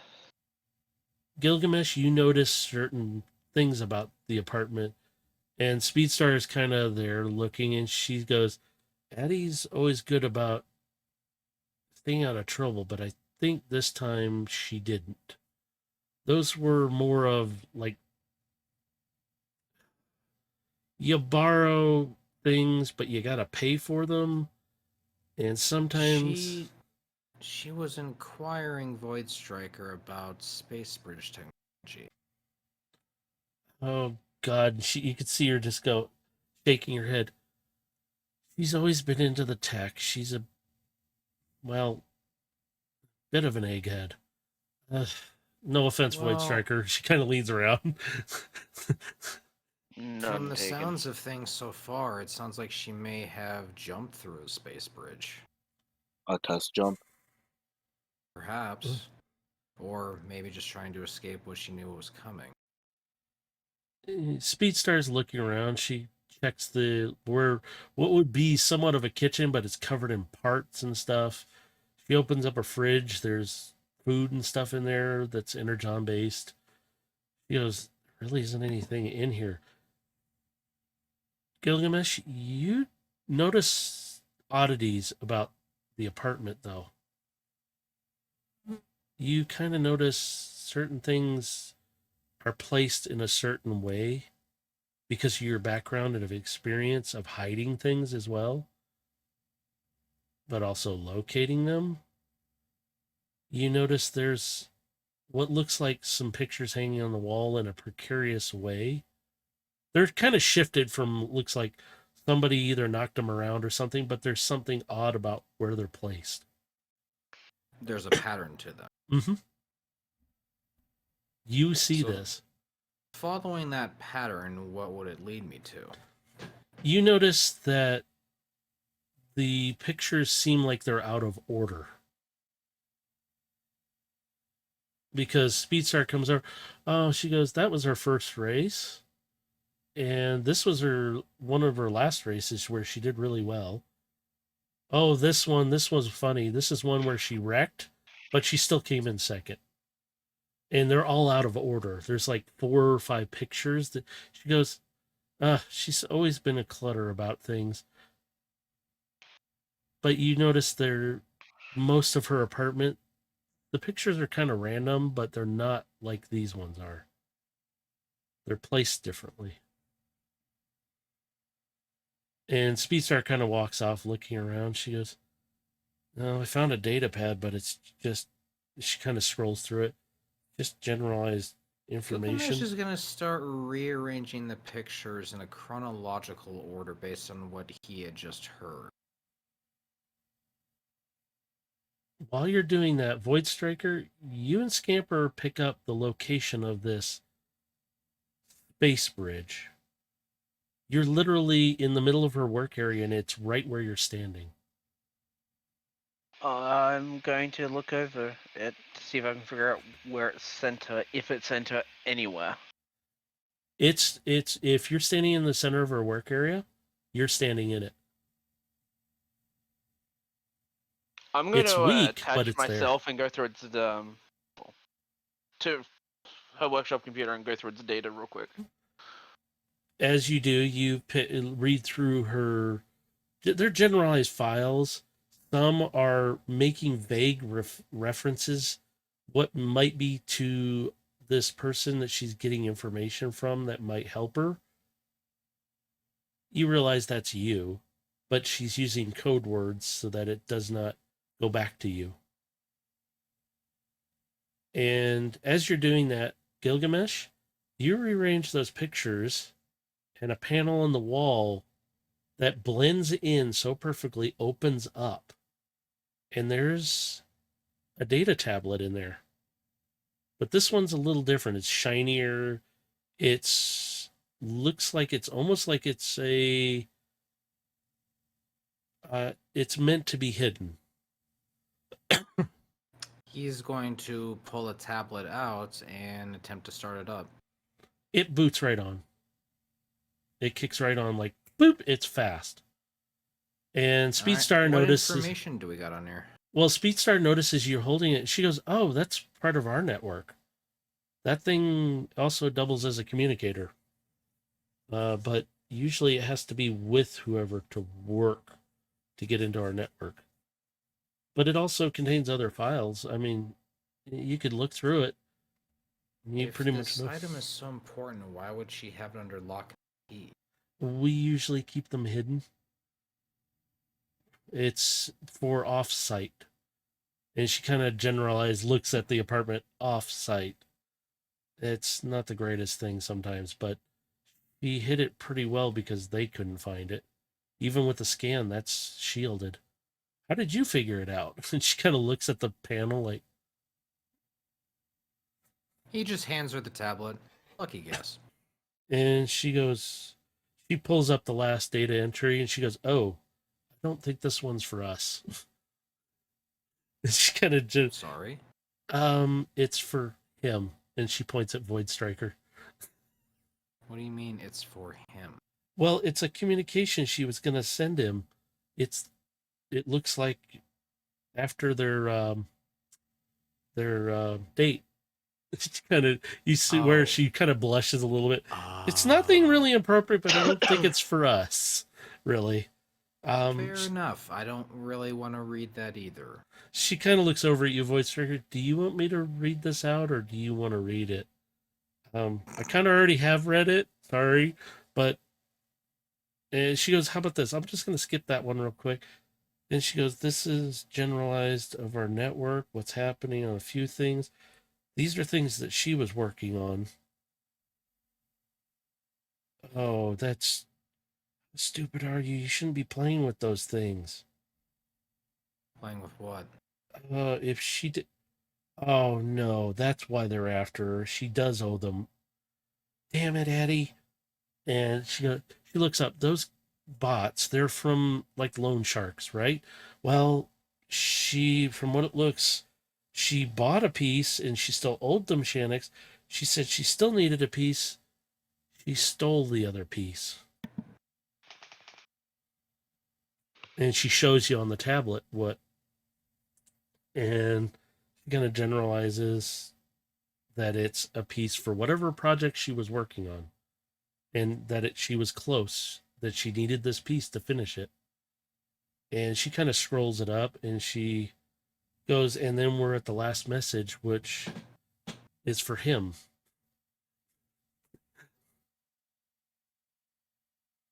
And she kind of just generally kind of hands the tablet over to you, Void Striker. That one's for you. I'll look at the message.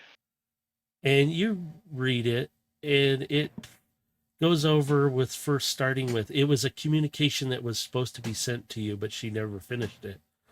That she enjoyed our date that night. Even with your race, you did great. I hope we can do this again sometime. Oh, by the way, hey, I may have got something working. I'm hoping I can surprise you with it. It might help you all. I hope it works.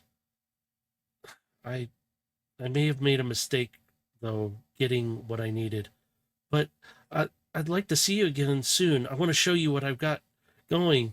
And hopefully you won't be disappointed in me for what I've done. I really wanted this to work and show you I could do this. I'll see you later. And it kind of ends there, but she never sent it to you. Do I have enough information from her workbench and other clues to attempt to figure out where the Space Bridge may have sent her? Give me an investigation on it, Can I assist him with that? if you'd like to. Yeah, I mean, he's I'll got assist Flash him. of Genius, so I'm waiting for him to flash that up. Yeah, but our rolls You haven't mean been the that? greatest Yeah. tonight, so I just want to make sure we. But the thing is, when I'm doing this, I'm going to specifically do it with tools. The right tool Oh for the my job. God. I will say you will still have advantage because you're all there.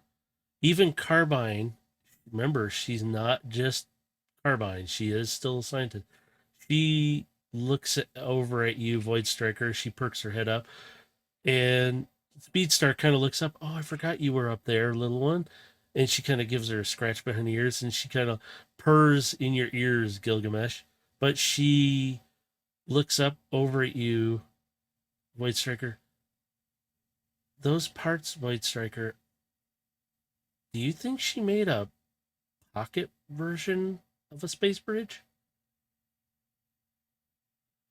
Most likely by what I've gathered. She And gets, she has, that makes her very gifted. I only know 3 other people that have personal space bridges. she gets up and hops over to you, Void Striker. She's on your shoulder looking down at the tablet. She goes and she gestures with one of her tentacles. Yes, but these parts, if she didn't get them right, it might have been unstable. We don't know where she went right now. We'll have to.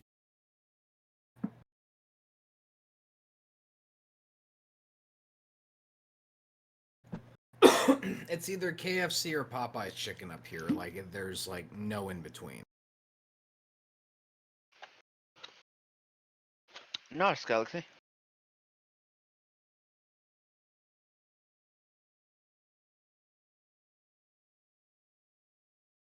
Nice. Yeah, well, McDonald's and Burger King down here in Australia have tried to get into the chicken industry by starting to sell their own chicken. Like their own original tenders and shit. I don't know if they're Well, doing like it in America. unless they're selling like chicken legs and wings and thighs. Oh and yeah, all that they stuff. are. Oh really? Uh-huh. Oh, okay. Yeah, because they, like Burger King and them up here, they don't do chicken tenders and nuggets and chicken fries and that stuff, but like they don't do like. Oh legs no, or- that they don't do, like, McDonald's whole and chicken. Burger King down here do the whole fucking thing. That's crazy. Like that would actually probably go really well up here if they actually did it. But Well, in then, Australia, yeah, we eat chicken just as much as the Asians do, so they eat a lot of chicken. yeah. Did you know, in 2018, KFC was more popular in Australia than it was in Korea?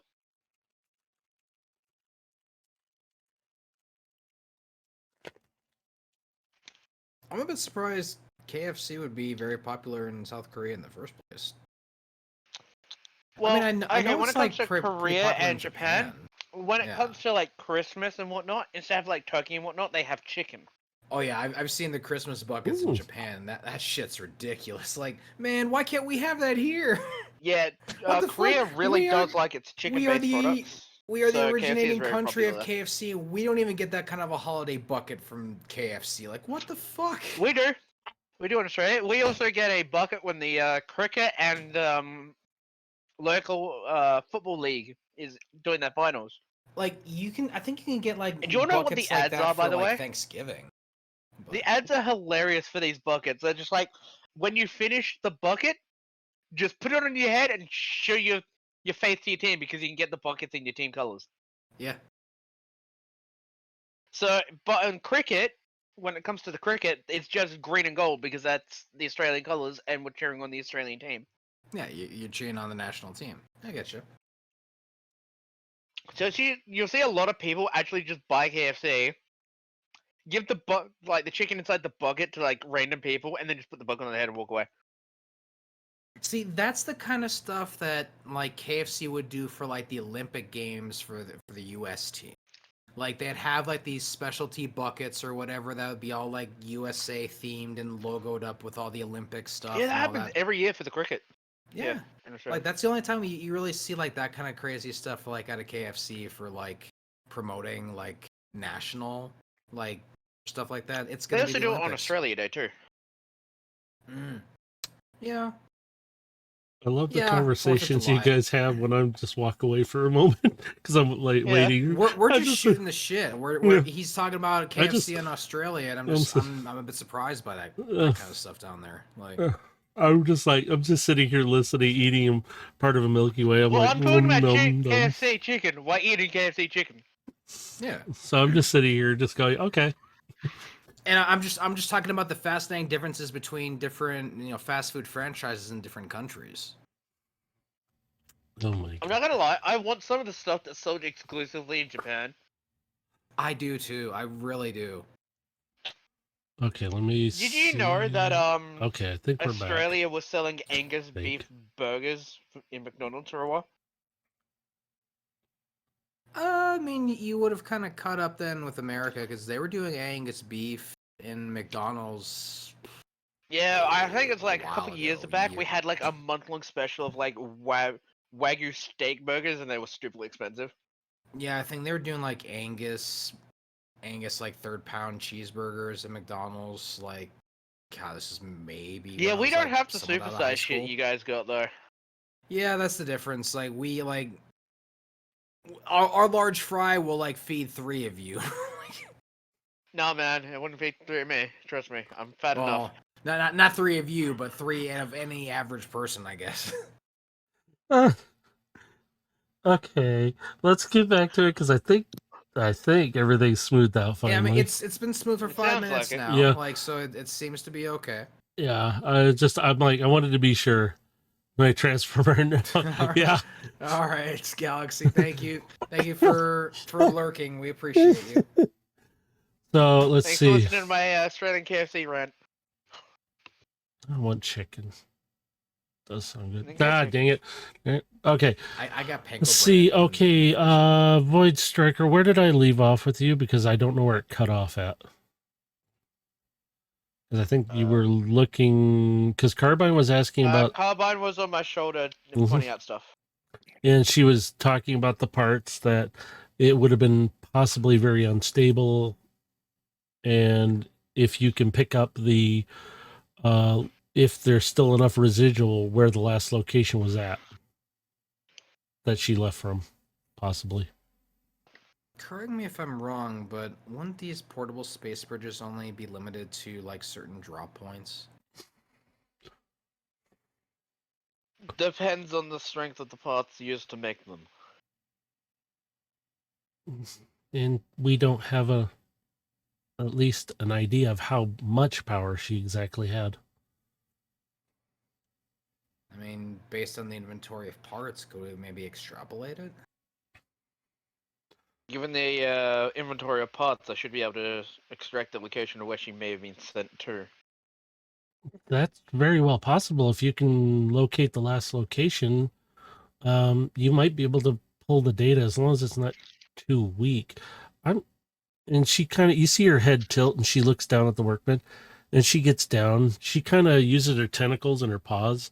She starts moving parts around. She goes, and she's looking at this stuff and she notices I'm a just few gonna pieces. kind of walk up beside Carbine. You say it's a power issue? Yes, if there's not enough power, and she kind of looks at you, but she looks back and she's moving stuff around. She goes, kind of like a few of these parts would work. And they're not very big. They're like, it would be almost, she goes, if she accomplished it, it would only be about the size of, and it looks like, kind of like a large watch. And she goes, she kind of puts these pieces, but there's some parts missing, and she kind of gestures with the tentacles. And she goes, but yes, if it doesn't have enough power, especially if it's this big, it could send her almost anywhere. Which, How much power would we need to figure out where she went? well, I'm If- gonna pull out a cord to connect it to my eternal energon storage and just connect it to the device. About this much. and she sees it. Yes. Oh, we got to be careful. She starts connecting a few. We need a capacitor of some sort that would contain. Where is this? Oh, this one will work. Why didn't she use something like this? This one would probably be better. And you see her kind of like she's scanning it, and then she plugs it in. Carbine's doing this all with her tentacles, by the way. So you can see the tentacles are moving very carefully, manipulating it. And she goes, I think it's together. You guys want to see? And she kind of holds it up with her tentacle. It's still plugged into you, Void Striker, for power. And she goes, see, like this? And Speedstar kind of gets a little closer, and you guys are all really close together. And she goes, yeah, and it should turn on fairly. Uh-oh. And suddenly you guys... And for a few moments, you're all together, but you're kind of floating for a moment. I'm going to go back to my big size and transform around Carbine because it's still connected to me, and that way he's inside the Yeah. gunship. Yeah, you transform. You can collect up everybody at this point. We'll do so. And you're all inside. You kind of all like, because you got a bit of gravity in there. And Carbine's like sitting in your pilot seat, and she's going, I'm so sorry. I didn't think it would turn on. Oh, and she turns it over. That explains a lot. Sorry. The text is one way, the buttons are the other. Oh, wow, this is so messed up. And she goes, we should be coming out any second. You better get ready to brake just in case, because I don't know where we're going to pop out at. And it's not far. I will be ready. As soon as she says the last bit, you're I'll kind use of... all 4 of my engines to stabilize myself once we come out. You come out, you're in a very large cavern. And there's light, but it's not strong. And it's coming from plant life around you. I'm going to open the gunship doors and deploy the spotlights for people to grab. Yep. I'm just gonna grab a hold, kind of look out the drop door, and just kind of observe the terrain. And I'll turn on the spotlight that's attached to my nose gun. Do I recognize the terrain at all? Nope. This is all new terrain to you guys. Looks like it's like a subterranean cavern of some sort, but it's bioluminescence. So wherever you shine the lights, the bioluminescence nearby it kind of diminish down, and it's almost like it's just reducing itself down to nothing as you do that. Look to the sky. You see, like, if I remember it, stalagmites, or is it stalactites? Shit, one of those two. The pointy ones are down. There we go. Hanging above you. We're inside of a cave then. Yep. You're in a giant cavern. Oh, okay. Okay, I thought when you said like we're... Nope, there is no light coming from any cave openings anywhere. It's just bioluminescence right now. How far away? I'm going to take my nose spotlight and look down. How close are we to the ground? You're very close. You can actually come down a little bit, and you literally can land. And Carbine's like, we traveled with... If I'm correct, and she turns it back over. Hang on, the text is upside down again. Not like I can't read it, but we're inside Velocitron somewhere.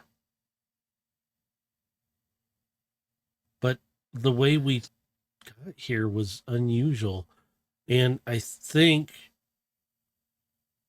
And she goes, Void Striker, can you read the coordinates where we're at right now? I will have a look at the coordinates. And she's looking at the thing. She goes, I think this is where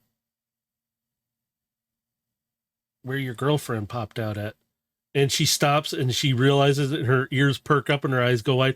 Sorry, I'm going to shut up.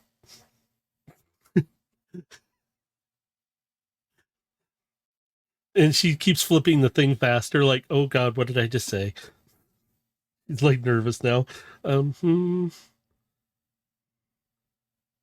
she goes, I'm going in the back of my gunship compartment. I'm going to create some scanning tools using Ret Tool for the job, and make them like handheld weapons so people can use them and fight them out. So they sonar scan the area.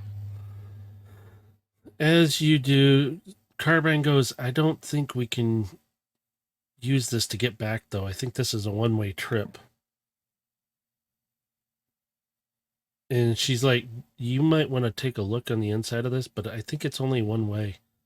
And she goes, give it a quick look at it. As you're looking at it, she goes, yeah, I think it's definitely one way. That's a lot of power. And she's holding up what's left of what looks like a capacitor of some sort, or at least some kind of diode. And she goes, and it's smoking. And she goes, yeah, I don't think this is going to be usable now. The device didn't have any proper shielding to regulate the power surge. No, it did not. It still may work, but... And she just disconnects it from me, and she goes, it's kind of useless at this point. She goes, I'll leave it here in one of your compartments for now. And she gets out. She kind of hops down, and she literally jumps out and lands on Gilgamesh. Just kind of... Gilgamesh, Overload, I've deployed the sonar scanner weapons at the back. Feel free to use them. Sure thing. You guys hear the dripping, the noise from the cave. I will, in the middle of the gunship, I'll deploy like a holographic map as we're discovering stuff. As you do, you get scans. Can you... Void Striker, you're still in your ship form, right? Your alt Yes, mode? I am. Okay. Gilgamesh, Overload, and... Before I forget... she won't be able to help too much. I need you guys to give me a perception check. Perception. Wow. With the aid of If I'm Carbine. assisted, it's a 22. That's what's Carbine. Because she is with you now. Okay. Dang it. Oh, God. Sorry. Overload, you going to give me a perception, or are you there? Did I just... Give me a perception, damn it. Wake up. No. Right meow. He just kind of scanning around. That's what he's doing. But Overload, or Gilgamesh, excuse me, I'm flipping names again. Headache's kicking in again. Sorry. Even with Speedstar's help, she didn't roll very well on it. Gilgamesh, you're the only one that notices over from where you guys popped in. There's kind of like what looks like something scraped and impacted on the ground. And you see kind of what looks like footsteps that kind of diminish as they go off in a direction. How big are the footsteps? They're probably a Addy little... size? Yeah, actually, yeah. Addy size. Let me cook. Let me cook. Yeah. They're about the size of what Speedstar, which would be Addy size. Yeah. And the debris field behind it, what does that look like? It looks like parts and stuff like you would see from somebody's particular apartment. And the scrape marks look like bluish coloring, like something scraped the ground. All right, so unmistakably, this is where she popped out. Carbine just pops in. Yes, I think so. And she kind of hops down from your shoulder, and she walks kind of carefully over, and she kind of lifts her paws up, and she goes, this ground feels weird. How fresh are the prints? And she kind of reaches out, and she goes, she puts her paw down on one, and she lifts it up. They're kind of old, but they're still a little wet feeling. And she goes, this ground is weird right here. And she goes, can somebody put lights down here for a second? Even because her night vision, like with your guys' night vision, you're only seeing in one color. So you don't actually see what is actually there. You just see, it looks weird. I'll help her. I'll pop on my my one headlight. She looks down and she goes, oh, it's moss. That's weird. Soft, like really soft. And she kind of starts touching and she walks across and she goes, this is interesting, this bioluminescence. Hang on. Void Striker, if we turn off our lights, the bioluminescence should provide us light. I'll start to turn off the spotlights. You just turn off the headlight. And everything around you it goes dark for a moment.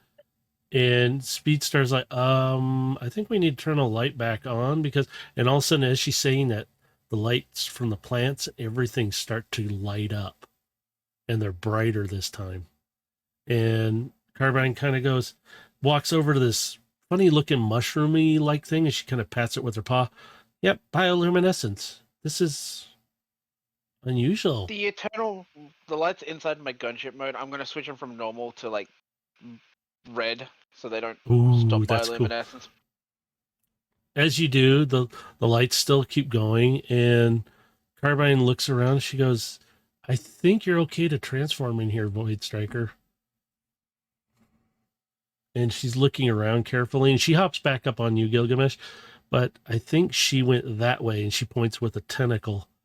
Yeah, his Alright, eyes are following her trail and looking in the direction that it's heading into. Once everybody's off, I'm gonna transform back into bot mode. You hear Speedstar, I don't like this. This is really uneasy. I feel very uncomfortable here. If that's the case, I'm gonna switch to my ground mode and have my guns ready. Which, yeah.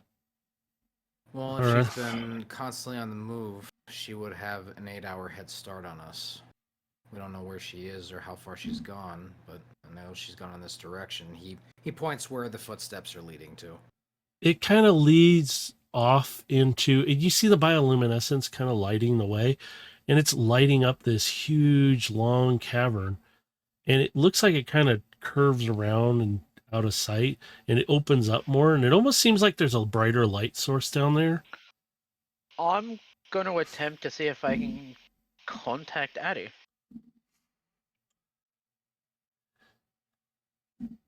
You get static at first, and you get what,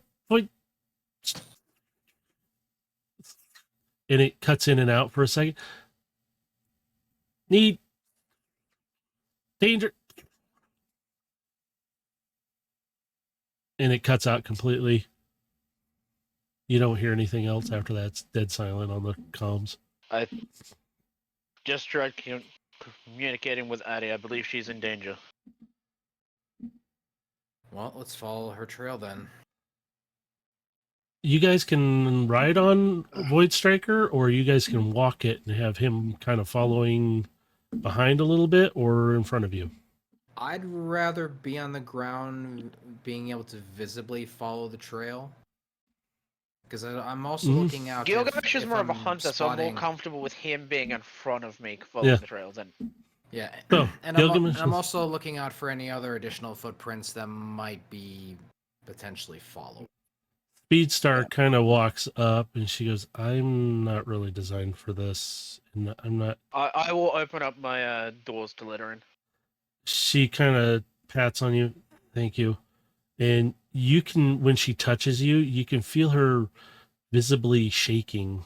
Like you can feel it. And she climbs in and you still feel her kind of like she's very uneasy. There's something. I will slide the driver's seat back and spin it around so she can sit up front and see what's going on. She comes up and she sits down. She kind of sits back as you rotate the seat back forward. And she goes, and she's inside. This is going to sound weird. She's inside of you and she's sitting there and she goes, they can't hear me, can they? Not unless you want me to let them. I don't like, this may be a big cavern, but I don't like enclosed spaces like this. And you could feel her gripping the armrest and squeezing and letting go and squeezing like she's trying to calm herself down. I'm gonna darken the windscreen so light inside doesn't escape and just turn the lights on inside properly.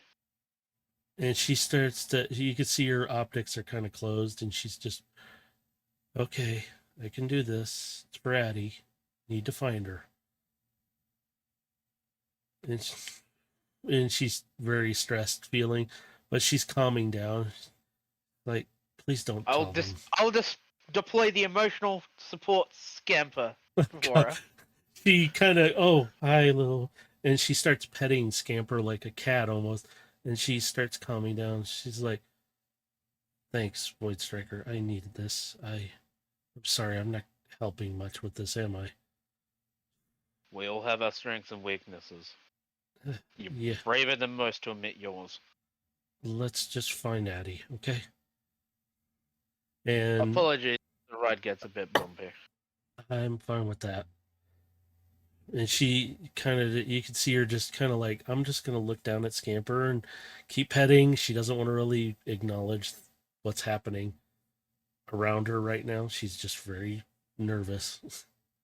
All right. Well, since she probably doesn't want to see the cave, I'm gonna slide blast shields over my front screen so she can't see the cave.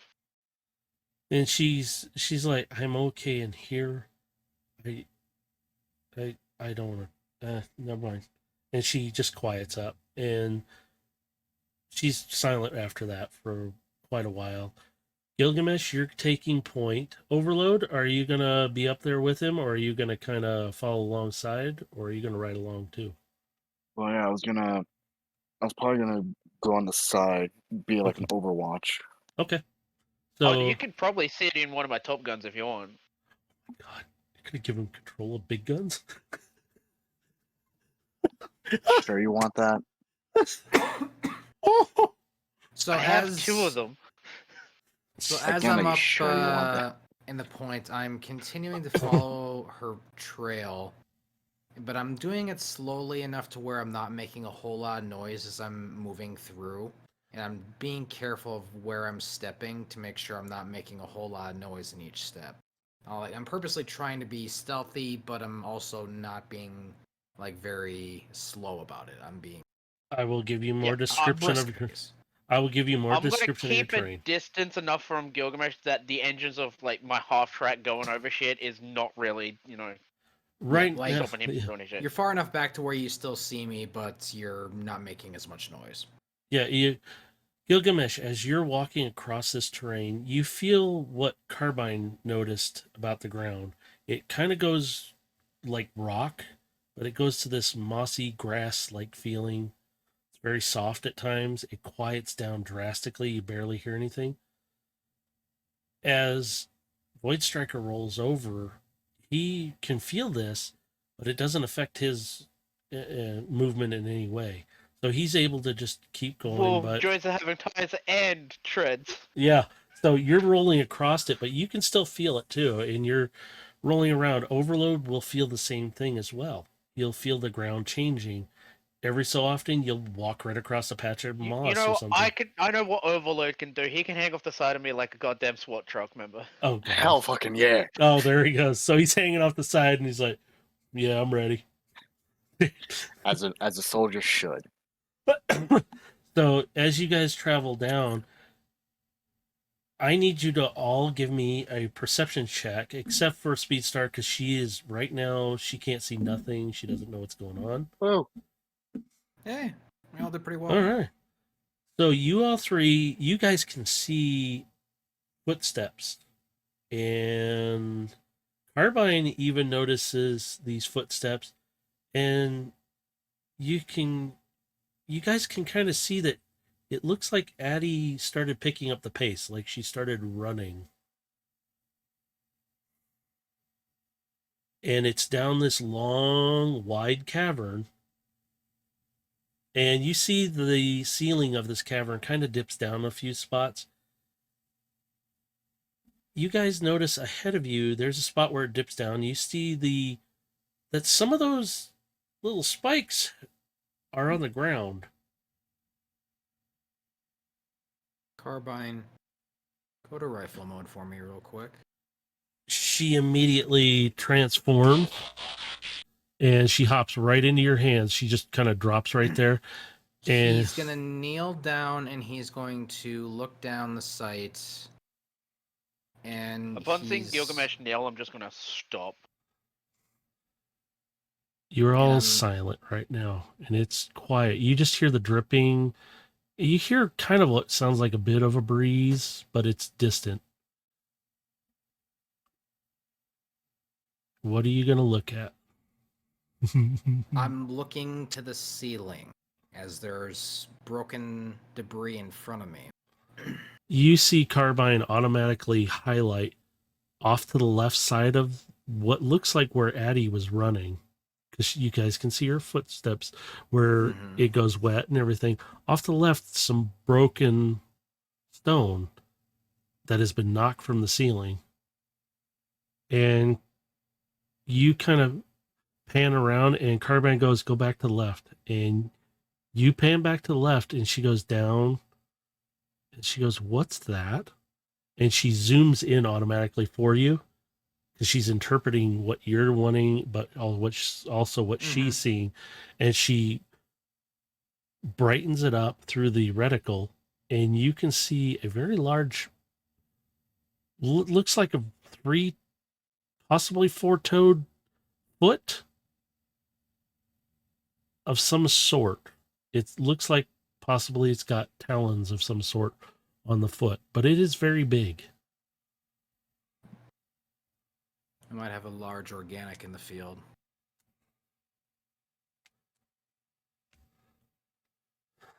Carbine just kind of like, yeah, very big. So noticing this, he's gonna stand up from his kneeling position, still holding Carbine in rifle mode, and he's gonna continue to slowly walk forward.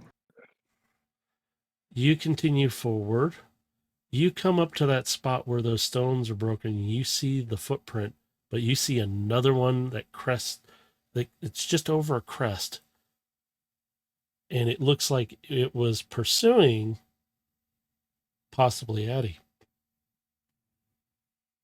All right, he's gonna start picking up the pace as he's seeing the tracks are moving in a faster pace as well. Watching Gilgamesh stop picking up the pace, I'm gonna stop moving again. Sweet. We might You, get to see combat. no, you're going to get knocked unconscious, and you're going to miss the whole thing. There we go. Whoa! I don't have to fight. Fuck yeah. Less rolls. As you progress along, things are kind of quiet, but suddenly you guys all hear, and I'm still using your previous perception check.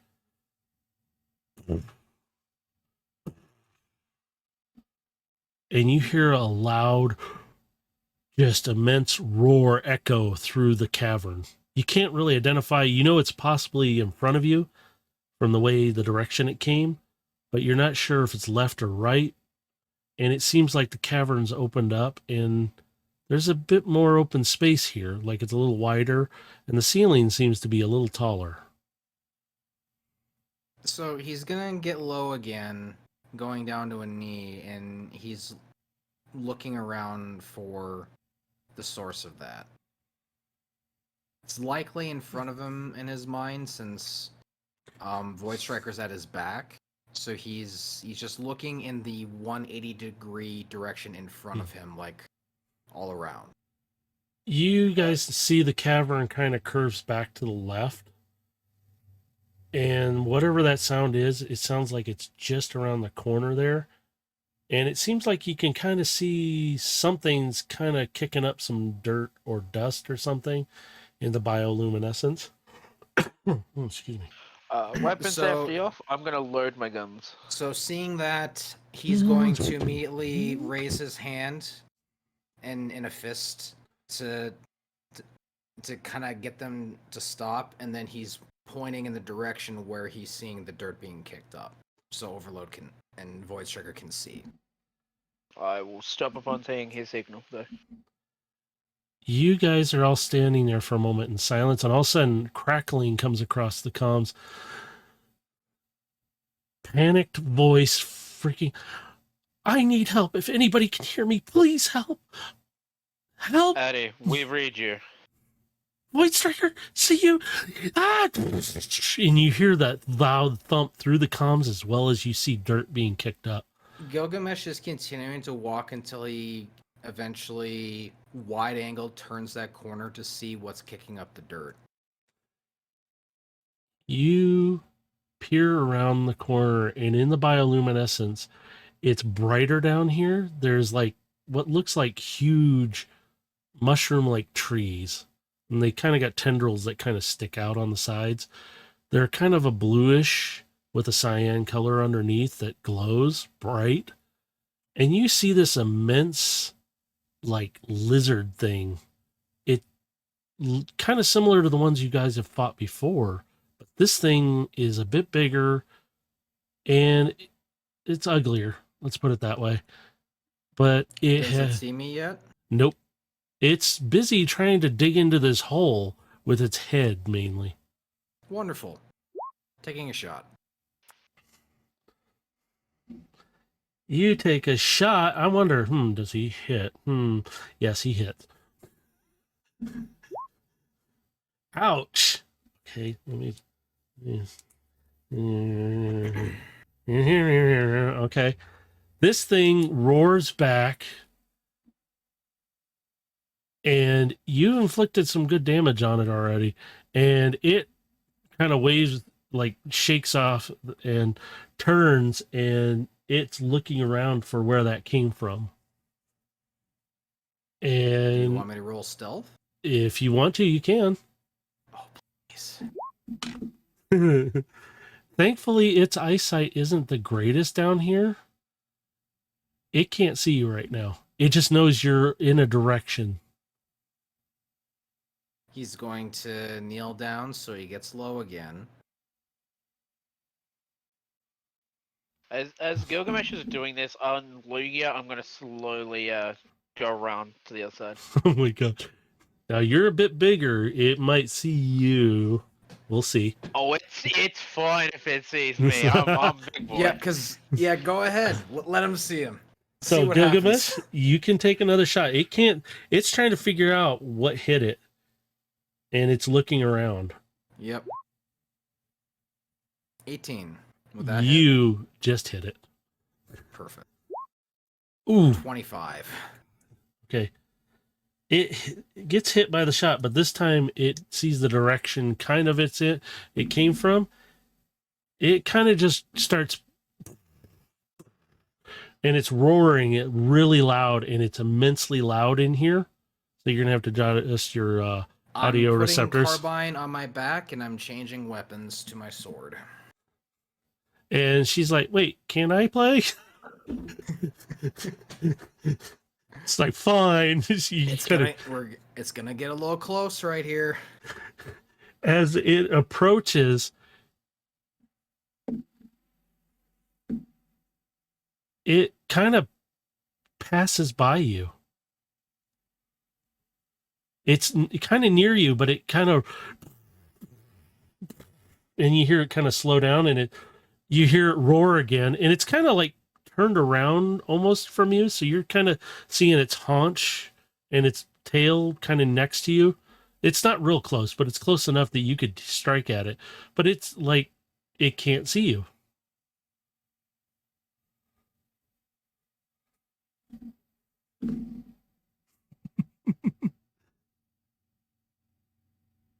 The fun of this Okay. all.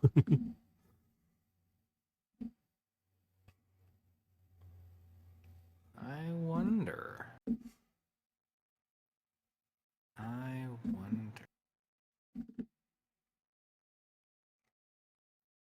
How far ahead of it is it from me now? Like I said, you're kind of, it's like its hip joint and leg and its tail. So The it's like the scene from Revenge of the Fallen. You're right below the enemy. Screwed them. Yeah, you're kind of off to the side though, and you're close enough to strike it, but far enough away that you're not. It doesn't detect you at all right now. I'm not looking to strike it. What I am looking to do is distract it with dancing lights. Where I'm are you going putting to- them at? I'm going to well, this is why I wanted to know the distance, is because I want to put these 4 lights kind of in front of it, and I want them to kind of move away, like from where it is, like within, like move 20 feet backwards. So in the direction you guys came from, then, or the other direction, back where it came The from, other direction. the other direction. So so we came in from one direction. Mhm. I'm assuming it's in the back looking at us. Yes. Yeah, it's kind of past So you it right would've- now. It would have ran past me, so I'm sending it kind of off in the other, like to the, like my left or to my right. Okay. So like it's not going to where we came from, but it's not necessarily going back into like the back of the room where it was going into in the first place. Like I'm Okay. trying to lead it in a different direction. Okay, we can do that. The sparkly lights come out and you catch its attention. And you twinkle the lights around and it starts to kind of follow them. Void Striker, where are you located at right now? I'm going. Well, if it's distracted, I'm going to use this opportunity to try and grab Addy. Yep, that's what I'm doing. I'm giving you guys opportunity I'm to do going something. to let Silver know this is going to be like I can't remember her full name, so I'm just calling her Silver. Speedstar. Speed. Fizz, I think. Yeah, I didn't quite remember her name. All I That's know, all right. remembered is that she was Silver. You can call her Speed. It's fine. It's I'm going to have the seat pull back, spin around, and open my side door and tell her she needs to be brave and grab Addy as we go past. She I'm also gets going to up. tell Addy to get ready to get out of her hidey hole. You don't get a response from her. Speedstar gets up and she looks kind of back at the console of you and she goes, she's not responding. Did it get her? And she starts freaking a bit, but she's mad. You're going to have to be brave and go in the hole, Speedster. For Addie, I'll do it. And she kind of gets to the door and she goes, is that thing away from here? I heard it. It's like freaking a little bit. You probably don't want to know its exact location. This is probably our only chance to grab her. Go. I've created your window of opportunity. This is your chance to do this now. Overlord, get ready to do your thing if things go south. Go berserk. As you open the door, Speedstar jumps out and she freezes for a second and then she just, no. And she kind of charges over to where this hole is. And she kind of looks down into it and you see her kind of slide down. And she goes, she's kind of buried under rubble. I'm moving it. And you can see rubble being moved and you can hear it. And so while this is going on, I would have oh boy. switched back to sniper rifle with carbine, and I'm watching the creature, keeping my concentration up over the lights. But if it happens to change, because I only have a concentration for a minute on this, as soon as it drops, I'm readying an attack in case it starts to go berserk again.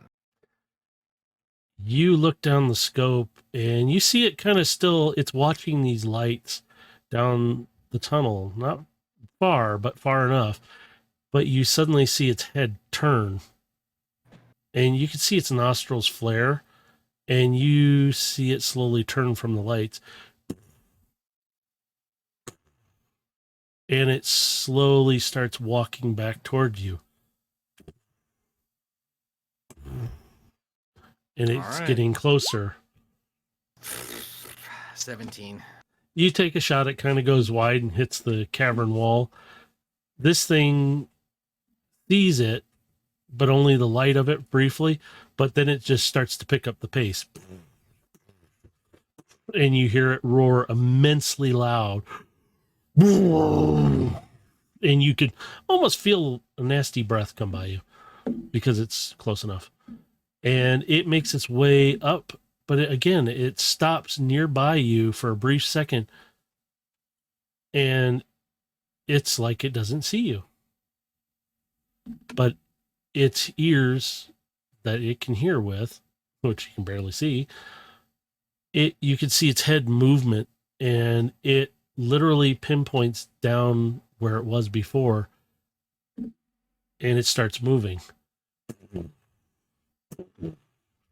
And you can feel the breeze coming by you as this immense creature walks by you.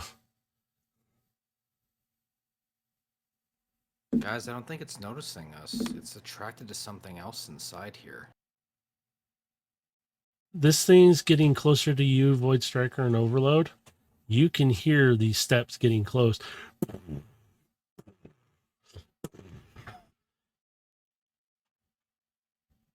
It hears the rocks from Speedstar trying to move them. and it's starting to hear somebody's engine rumbling.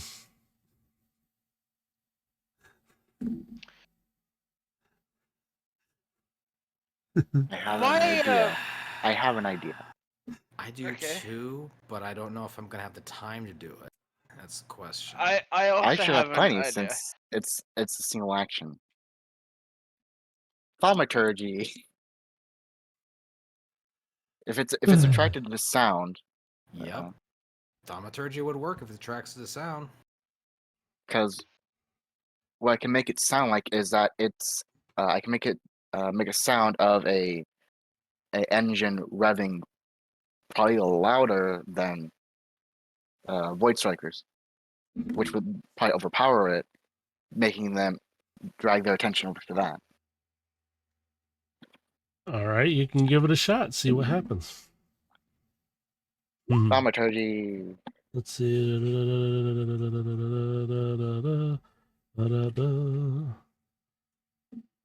Which I'm causing a instantaneous sound plus a bit of tremor.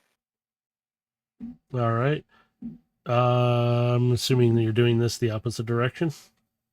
Yes, just probably not the way that we came from, but like further in. As We're you only here to get Addy. now, is this it? Let me rephrase that question. Is this sound past you guys, so it'll run past you? I'm trying to think because The Gilgamesh range is on the is other. 30 feet, so he can only put it 30 feet like in 'Cause this thing is- away from him. Yeah, it's pretty close, and if you send a sound, it should go to it. Yeah, that's what I'm hoping at least. All right. Let's see. It's still coming at you, so I know that. So you make this sound, and you make it where it sounds like it's in another spot. This creature kind of turns, and you see it like it's trying to look, but you notice its eyes are kind of opaque. And it's literally like it's trying to echolocate where it's coming from, but it's just listening. And you see it roar loudly, and it moves forward, and it literally starts attacking one of the mushroom trees not far from you guys. Its tail kind of swings close to you and is swinging back and forth a few times, and it's really getting aggressive with this. And the tail kind of smacks into you, Overload, knocking you off of Void Striker. Ow. As you hit the ground, this thing stops for a second, looks over in your direction, but then goes right back to thrashing the mushroom tree. Speedstar goes, I think I've got her. And you can see her trying to haul her up. I'm going to need help getting her out of here. She's kind of Can heavy. I deploy like a winch type, like gurney type thing from my open door? Do you have one? I can create one with the right tool for the job. God. I'm just going to say that she's got a tether line from you, because I figure you would have like repelling cables because you drop these guys off all the time too. Yeah. Because that's why I've always imagined you had was something they could jump out of you if they choose, but they can also repel out of you. She grabs a hold of the one that's still attached to her because she figures I'm down a hole anyway. She starts pulling Addie out, and she goes, "Just pull me up." And I will start the winch her out. she's got her under the arms, and she's literally getting dragged along the ground because she can't pick her up because the hole is just sliding her back down. Addie looks horrible. It looks like she's missing a few panels. She looks pretty bad shape. And Speedstar kind of like, just get us in. Let's get out of here. The moment she's in range, Ooh. So as you do, Speedstar is hauling her in. She notices what you're doing. Like, she's in pretty bad shape still, but she's I will live. deploy like a bed inside me, and once they're in, door closed. Go and pick up the guy that got knocked the fuck off. Speedstar straps Addie in while you're doing that, and she's literally just, while you're moving, she's strapping her in, and she kind of runs up to the front seat, jumps into it, and turns around. It's like, we better get out of here. That thing doesn't look friendly. And Overload, you can get your butt up off the ground and jump in. Oh, hang on. Sorry. Thank you. Okay, fine. He doesn't want to be humbled. Are you going to go back and pick up Gilgamesh, or is Gilgamesh going to style out? And I'm gonna go swing by Gilgamesh. I don't care what he wants to do. I'm just rifle He still can kill pointed him in the through direction. it for I'm, like I'm a- backing into the ship essentially. Just as in you case guys it- are, if it even flinches, I'm taking a shot. as you guys start to race away because of all the ruckus you're making, you're going to need to take a shot now, because this thing turns around, roars super loudly, and you just start seeing it haul butt. Yep, Give me damage. 29. Oof. Now you can tell me where you want those shots to hit too, because this is a big creature. I'm essentially trying to go for a kill shot, either the head or the heart. Whatever I can see in the moment. Head mainly, because it is downward position charging. Yep. So then, yeah, I'm trying to go in for a headshot. And I know Void Striker's speed is pretty fast, so he's keeping out a distance, and it's not being able to gain too much right now. It is still running fast, but it's I not would keeping up. transform into my aerial mode, but it's too risky with how Addy is. And also, you got low ceiling right now, so Yeah. your guys I are coming have back one to the sniper cave, shot left. and this thing keeps coming. Void Striker, you crest over that spot where the spikes were hanging from the ceiling really close. I would like to aim my top guns up, All right. and as we're going, fire to try and drop stalactites on this thing as we're going. All right, I'll allow it. Go ahead. We still I- don't have an actual weapon thing Shoot. for my top guns yet. That's what I forgot to do. Just roll me. Let's roll a d20 for it. Screw it. We'll have some fun with this. That works. You turn those cannons. Are you firing both of them or just one of them? Please tell me I you're firing both. will unload one and keep Aw. the other one aiming at the thing in case. All right. As it crosses, it just crests underneath. You can see it bang into the roof and hit some of rock, but it kind of goes down a bit. You take your shot, and it hits right above it. This thing stops suddenly and like looking around, trying to figure out, but all of a sudden the rock around it starts to crumble and fall down onto it, immobilizing it a bit. You can still see it struggling, and it's still alive, but it's kind of a bit immobilized right now.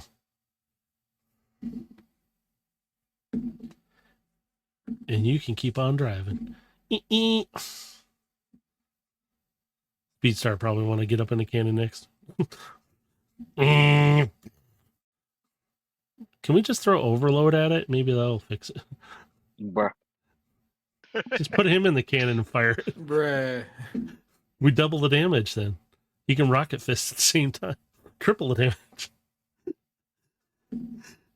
As you guys Make me- as you guys ride away, you kind of are getting close to where you originated at. Addie's still unconscious right now. Speedstar's looking over. She's healed up, but she's not looking very good still. And she notices on her arm, hey, this looks similar to what we used to get here, but it's different. And she slides it off her arm and she looks at it. And she's like, I ain't touching no buttons though. And she looks at Carbine.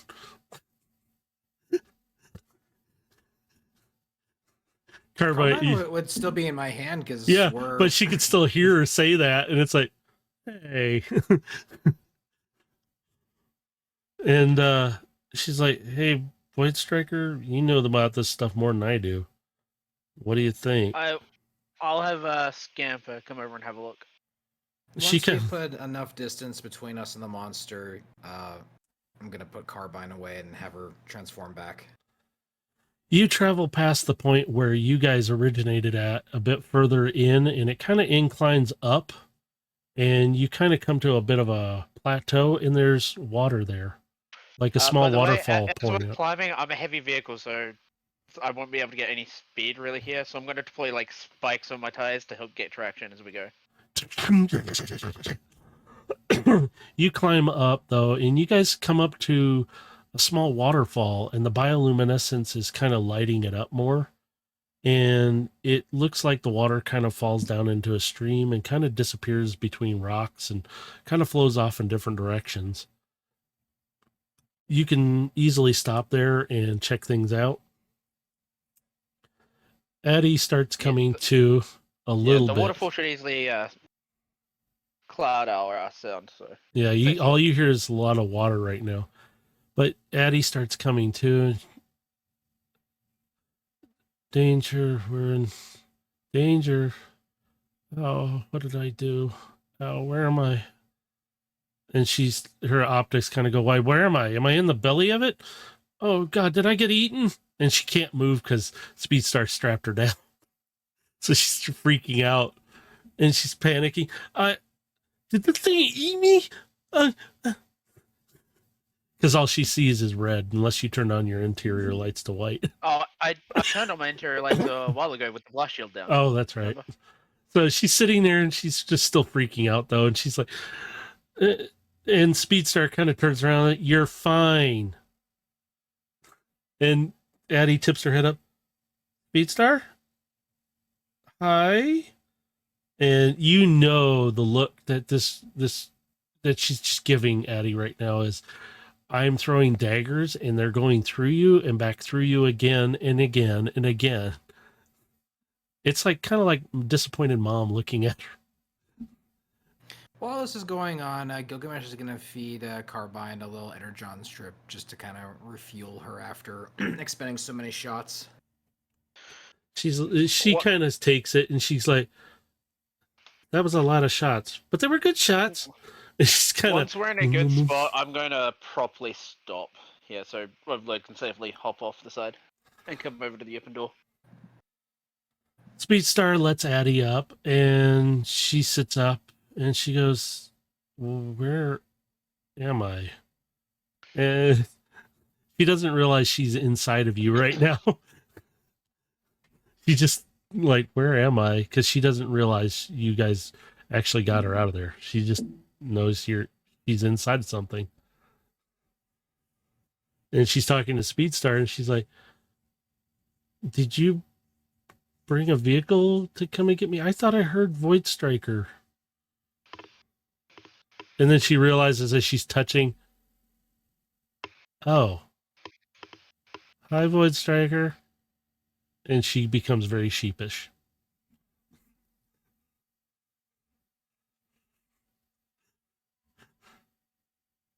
Good to see you're alive. Sorry. You done fucked up. You're Gilgamesh yelling that from the other part of the ship. No. That was above game. That was above game. That was above game. That'd be hilarious though. You hear that? It's like, uh-oh. I know. And she starts kind of like fidgeting with her hands, like she's really nervous, and she goes, I know I made a mistake. I know I shouldn't have taken it, but I was so close to getting it to work, and I panicked when they bursted into my apartment. Oh God, my apartment's destroyed. And Speedstar kind of chimes up, it doesn't look much different. Oh. And I was gonna show you this. And she goes, my device, where is it? And she freaks out a little bit. Speedstar holds it up. I have it. Addie kind of goes to reach for a second, then she pulls back. Very like, uh-oh. And she notices you, Gilgamesh, and she goes, "Oh, hi again." And her optics kind of looking around, like not trying to look at you, but she's like, how long?" Gilgamesh just solemnly kind of nods and gives a little wave. She kind of looks at you, waves. "How long you been? Never mind. I'm just gonna. How much trouble am I in, Speed Star?" She just looks at Addie and she goes, "We can discuss this when we get back." And she just turns the seat around and faces back forward in the cockpit.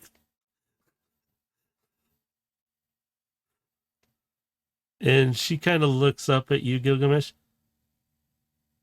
"I messed up, didn't I?"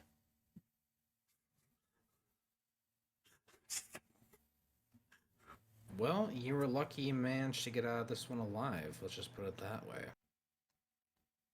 She kind of stands up but I had it working and my mistake was I panicked because they burst through the door and I hit the button because I panicked. And I didn't want to hit the button. I just had it on my arm and I was looking to see how well it was working and it was stable. And I slammed the button because I freaked out and grabbed, and I should have been better paying attention. And I got into this cave place.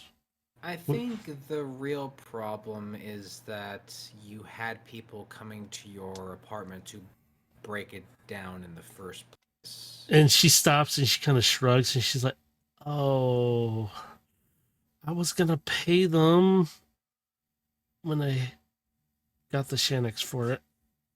I was going to do a race. Oh, God, I was supposed to do a race today. Wait, what's today? I was supposed to do a race today, and that would have paid for it. Oh. Sorry." You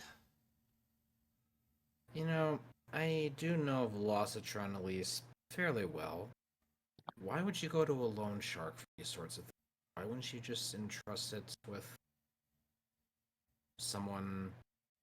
Well, And he looks to Speedstar a little more trusting. I was trying to do it on my own, to not bother and to show that I could do it. Now I've just shown that I've messed it all up, but the part I needed was very unique, and I thought it would work better. And Speedstar kind of spins around on the seat, and you could just see like an eyebrow up, like, "Really?" And Addie kind of like, "The part that's on the side of it." And Speedstar looks at it and she goes, "This?" And it's some kind of weird power source. And Addie kind of goes into it. Void Striker, you would understand that it's kind of like a variable power source, but it only holds a charge for so much. So it's kind of like a lithium ion battery. You have a lot of charge and all of a sudden it just drops. In this case, it has a charge, but in its capacity, it didn't have enough charge. And when she panic hit it, she literally drained it out in an instant. And the way it fired it off, it literally just in almost a way, it almost destroyed it because the way she has it hooked up. And she's explaining this, and she kind of like, I'll show you. And she takes it from Speedstar, and she pulls off the canister, and it's like a tiny little thing. It's glowing like a yellowish green. And she goes, "Yeah, it's this. It's something very unique. And it emits a high power, but I realize it doesn't hold the power, so it makes short jump. And unfortunately, it made a short jump here, and I don't know what I did wrong there." And you hear Carbine chime up, "You didn't import coordinates. You just blind jumped." Just really disappointed sounding. And Addie kind of perks up. "Who said that?" and kind I'm of going looks to around. have Scamper grab the part she basically almost broke and put it on a tray so I can repair it. She sees Scamper come up and grab it, like, oh, be careful with that. And then she sees, oh, okay. Well, I don't know how well it'll work again, but we might be able to get back. At this point, Carbine, out of the blue, just transforms because she is so fed up at this point because she's like, I'm done now. I didn't get to see no action other than shooting this thing. Gimme. And Addie's just looking at this little bot staring up at her. Gimme. And she's not saying a word. She's just staring at Carbine right now. I'm just watching Carbine, just letting her work. She's like, gimme. And Speedstar is even like, And she tips her head toward you, Gilgamesh. Interesting. And she points toward Carbine. And Addie kind of slowly hands it, and she's like, just be careful.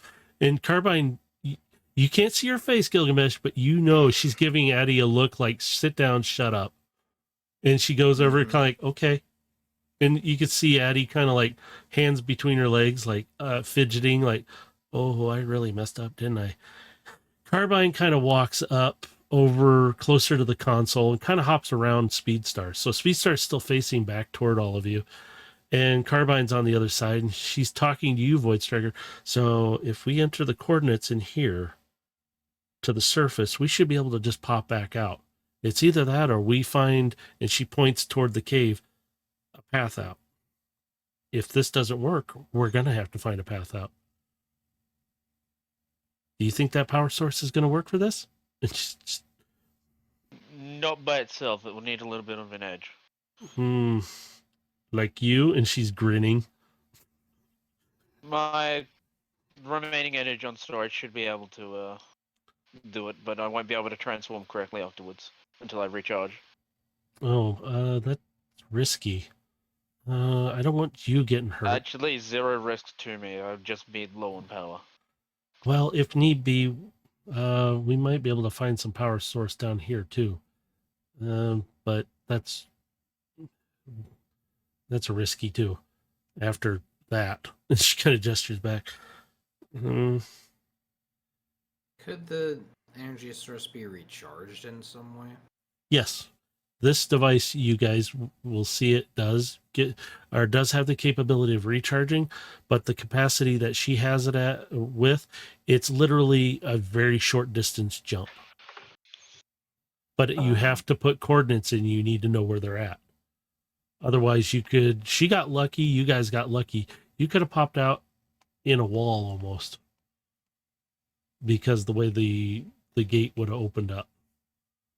Well, because I still have spare energy on as well. I could also See? contribute to recharging the battery to make sure it's got the power. Right now, Scamper is watching over it. It should be done here in a moment, being repaired fully. It's not very big, but again, it's a small capacitance. And Carbine looks at the device and she goes, 1, 2, 3, 4, 5. Oh, that's a lot of us. Going to be enough power to do it. And The she's power thinking, isn't the issue. The distance, then. We're going to have to make this close. But we are up a little further. The best place would probably be to attempt to ground bridge into one of the racing tunnels that goes through the planet. Oh, yes. Can you pull up a map of that? We might be able to I find will one pull up a close. holo map inside. And she goes, oh, this is a good thing because this cave does go in many directions. Oh, and she points out there are 3 spots we could pop out at. One is really close but risky because it looks like there's, and she kind of turns the map and she looks, we might run into something there. This one might be good. Although we might pop out in a race. Maybe we'll win. Scamper kind of comes running up, and he has the little thing in his hand, and he's holding it and shaking it, and Carbine's like, don't shake it. Grabs it from him. Okay, so if I attach this here, we just need to charge it up, and it'll be ready to go. And she kind of, it's got partial charge for mirror repair, but we're going to need a little more, and maybe a bit more just in case, to make sure we jump. How much more do we need? And she looks at it. She goes, if we got maybe why don't we, just for safety, we do a full energon cube and keep it hooked up to it, for safety's sake. And also, big guy outside needs to come in. I've been inside. The cube Oh, I have is only okay. partially filled. It's got I didn't 6 know you were strips removed. So she looks at, that should be fine. And you see her, she takes the cables, plugs it in. Okay, Void Striker, I'm going to attach this to you. You're going to be our teleport point. And she literally puts it on your console and attaches it. And she goes, you're the one in control. You fire it when ready. And she runs back and she wraps around you really quickly, Gilgamesh. And she's like, okay, I'm ready. The moment it's attached, I'm going to be using my planetary map to narrow down the coordinates to basically like 10 feet off the ground just to be safe. Mm-hmm. And then I'm going to place seats for everybody to strap in. Yeah, that's why Carbine wrapped around Gilgamesh. Yep, Nope. holding on tight. Hold on for dear life. Speedstar walks over to Addie, pushes her back with one hand on the chest, straps her in, and tightens them down. We're going to have a roller talk. coaster time. Yeah, but you see Speedstar, we're going to have a talk. And you can see Addie going, oh. And she looks over at you two. I am in so much trouble. Yes, you are. Now, roller coaster time. Whenever you're ready, Ground voice. bridge. And 5, 4, 3, 2, 1. Literally, you are sitting still for a brief moment, and all of a sudden, you're in this tunnel again, like feeling, but this time you're just floating along like normal. But all of a sudden, you come out, and you're still in your vehicle form, right? Yes. You hit the ground. What was it, 10 feet? Yeah. You hit the ground, you kind of indent into what looks like a track. And you kind of hear some noise, and all of a sudden, fly by you. You swear you hear something. What the scrap was that? I'm now going to proceed to, how big is this tunnel? It's pretty big because it's a racetrack, so you're able to drive on it pretty easily. Yeah, I'm going to proceed to drive to the surface. As you proceed along, you can see light shooting through openings in the tops coming through. So you know you're pretty close to the surface. The track kind of wheels around, goes up and down a bit here and there. You can see what looks like are intended to be like jump spots to do stunts. And you can see on a couple of the screens that are up above, you can kind of see through the opening. You could see you for a moment, and it's literally, you might hear commentary. What in the world kind of racer? Where did they come from?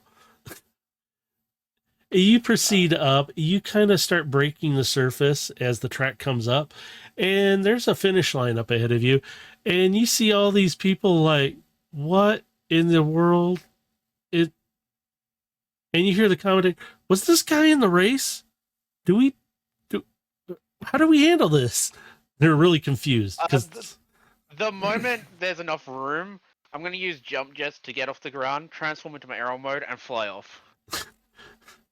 As soon as you do, you hear the commentary. Okay, well, that solves itself. So, we're all really confused today. Have a good day on your race. Our winner is, and you can, as you fly off, you can kind of hear this commentator going, that is the weirdest thing we've had happen today. and it just cuts out. It's like you're just flying off. The moment I'm safely in the air, I'm gonna basically give the green light. Everybody's cool to hop out the seats now. Addie doesn't move from the seat. She kind of sits there. Speedstar comes over and plops down next to her. What were you thinking? She doesn't really, she kind of looks ashamed. She does not answer right away. She's just kind of, it's like Speedstar knows she'll answer. It's just she's got to wait. Addie, finally, I wanted to impress. And she goes beet red, Void Striker. I wanted to show him that I could do this, and I wanted to create a personal space bridge.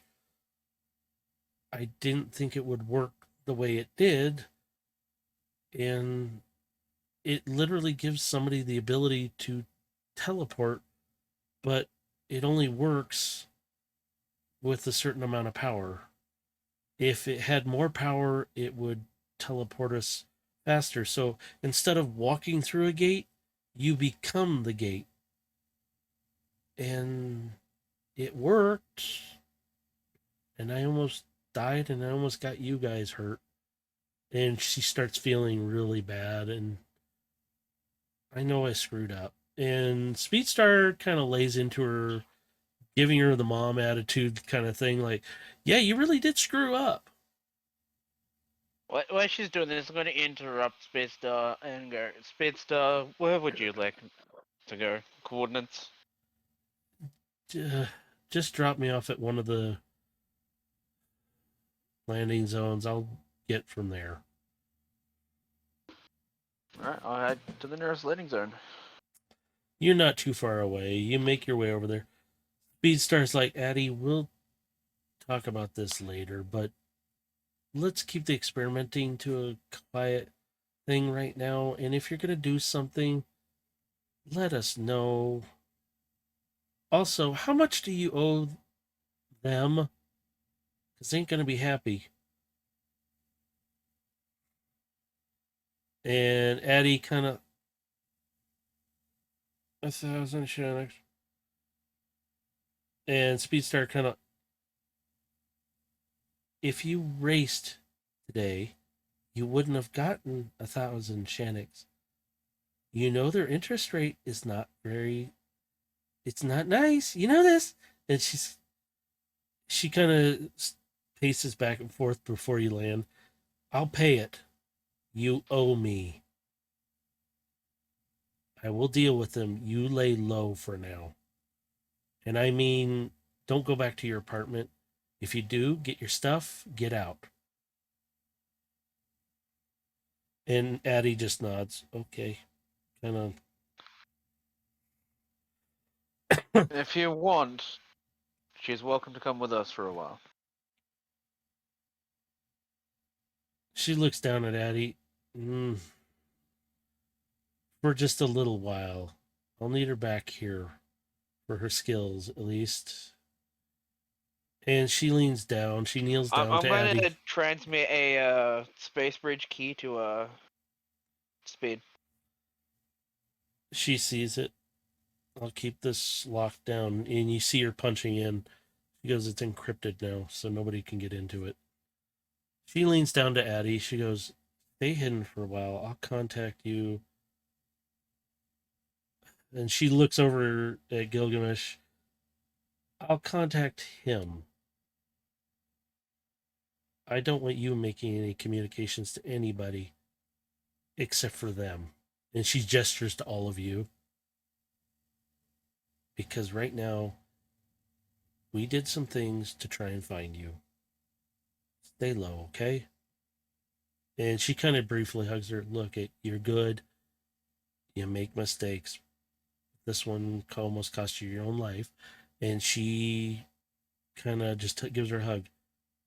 Just take some time. You don't. And Gilgamesh will kind of walk up behind her. You don't have to worry about her. She will be off-world on her station. She'll be safe with us. She kind of gets up. I know. And she kind of gets close to you. Just keep an eye on her.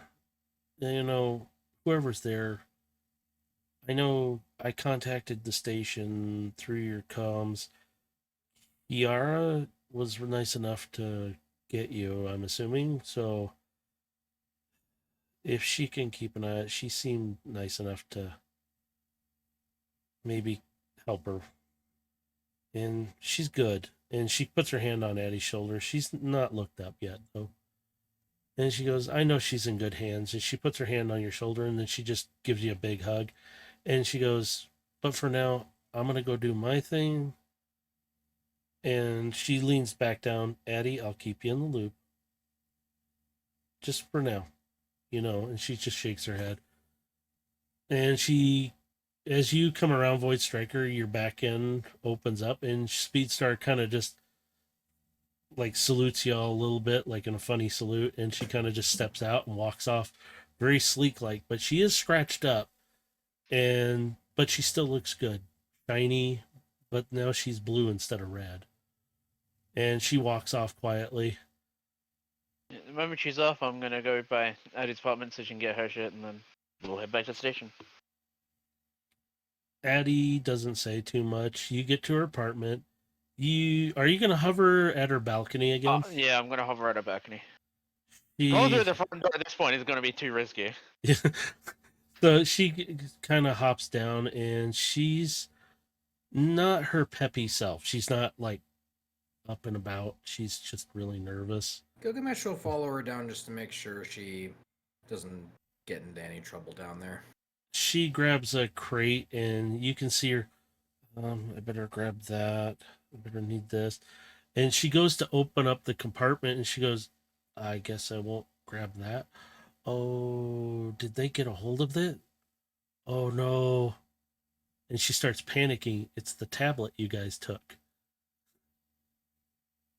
She goes, we need to contact Speedstar. That's gone. That connects to our network.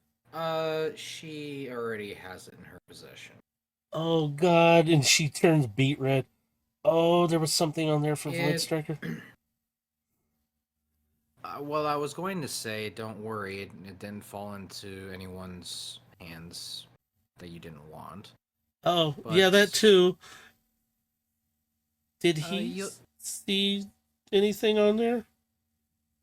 As she slowly picks up something and puts it in her crate, like, I need this now. She's asking very bashfully, like, oh, God. Well, I'd be lying if I said he didn't, Oh, but... she turns beet red again. Okay, I'll just get these things then. As long as that didn't get into some... And you see her take the pictures off the wall, and she slowly puts them in, and she kind of stops for a second as she starts picking up a few pictures. I guess I can't come back here. For what it's worth, I understand what you were trying to do. I don't fault you for it. And you can see her gripping the crate, and she's kind of squeezing, but I screwed up. I made a mistake by doing... Caring about someone we're interested in often can lead to rash decisions. She kind of lets go of the crate. The thing is yes, I wanted him to see what I was doing, and yes, I kind of wanted to impress him, but also this would have helped out with just everything. We could have slipped into places quieter, and we don't have to open up a big space bridge. There's no gate. Like I said, you are the gate. That's why whoever's holding it, and within the certain... it literally opens up and closes on you, and you're kind of thrust through it. But you understand why such technology is incredibly dangerous in anyone's hands, including our own. This is why such technology has never truly been employed. I mean, did we forget about the thing I hold? was waiting for that one. No, I'm purposely talking about Space Bridge and that technology as a whole. I'm not referring to your portal device. That's technically what it is, though. It's yours It is and but it it isn't. isn't. There is Yeah. specifics to things that I have set up for all of this. So it's like what In she the is. Transformers universe, there are like 3 different types of bridges. There's the ground bridge, the space bridge, and then there's just quick teleportation. In a sense, that's what she created, but it is still a space bridge. It's in a sense, a pocket space bridge. Literally, it's a like the size of a watch, but it is limited on the power it has. So it can go a distance, but not that far. And unfortunately, what she did was that she made this happen, but it is technically not stable still. So, and she's feeling like garbage for it because she almost got herself killed, but he put you all in danger, and she knows that. So Gilgamesh is just gonna kind of lean against something stable as he's just kind of explaining this. The reason this technology wasn't fully developed is because of its overwhelming nature. This technology in anyone's hands to get them in and out of very secure areas, highly dangerous situations. It changes war itself when you can easily get into a highly secure facility and gain access to a VIP. yeah, I know it was supposed to be for our resistance here and kind of I do those understand. too, but I understand it does I'm- bad and it does good, but I maybe I'll just work on something Eddie, else. I'm not a leader of your guild, clan, whatever you may call it. I hold no sway with your people on Velocitron. I'm probably who I am. But what I can tell you is that while your intentions are noble and somewhat lighthearted, what you were developing was extremely dangerous. Yeah, I know. I'm sorry. I just was trying to do something good. And I you don't and your fault you for it. you And hear in fact, but you hear carbide in your head. Yeah, and stupid. I don't fault you for your reasoning. But this technology is way too dangerous to be held in anyone's hands. Yes, it's wait, I had a prototype here. We should take that too. And she starts moving. Uh-oh, the prototype's gone. And Carbine, she's talking about the one I used. Don't worry about that. The one that I currently have. You have Addie's on yours stuck to you. Carbine put the other one in one of your pockets, so you have both right now. and she's like, "Oh, okay. I'll just." We had to come here in order to find clues about your whereabouts, so we managed to acquire certain technologies in here that would be problematic if anyone happened to have it. Oh, so you used. Okay, that's how you found me. Okay. Um, she continues to pick up more, just mainly personal stuff, and she puts the last thing in. She kind of looks around one more time.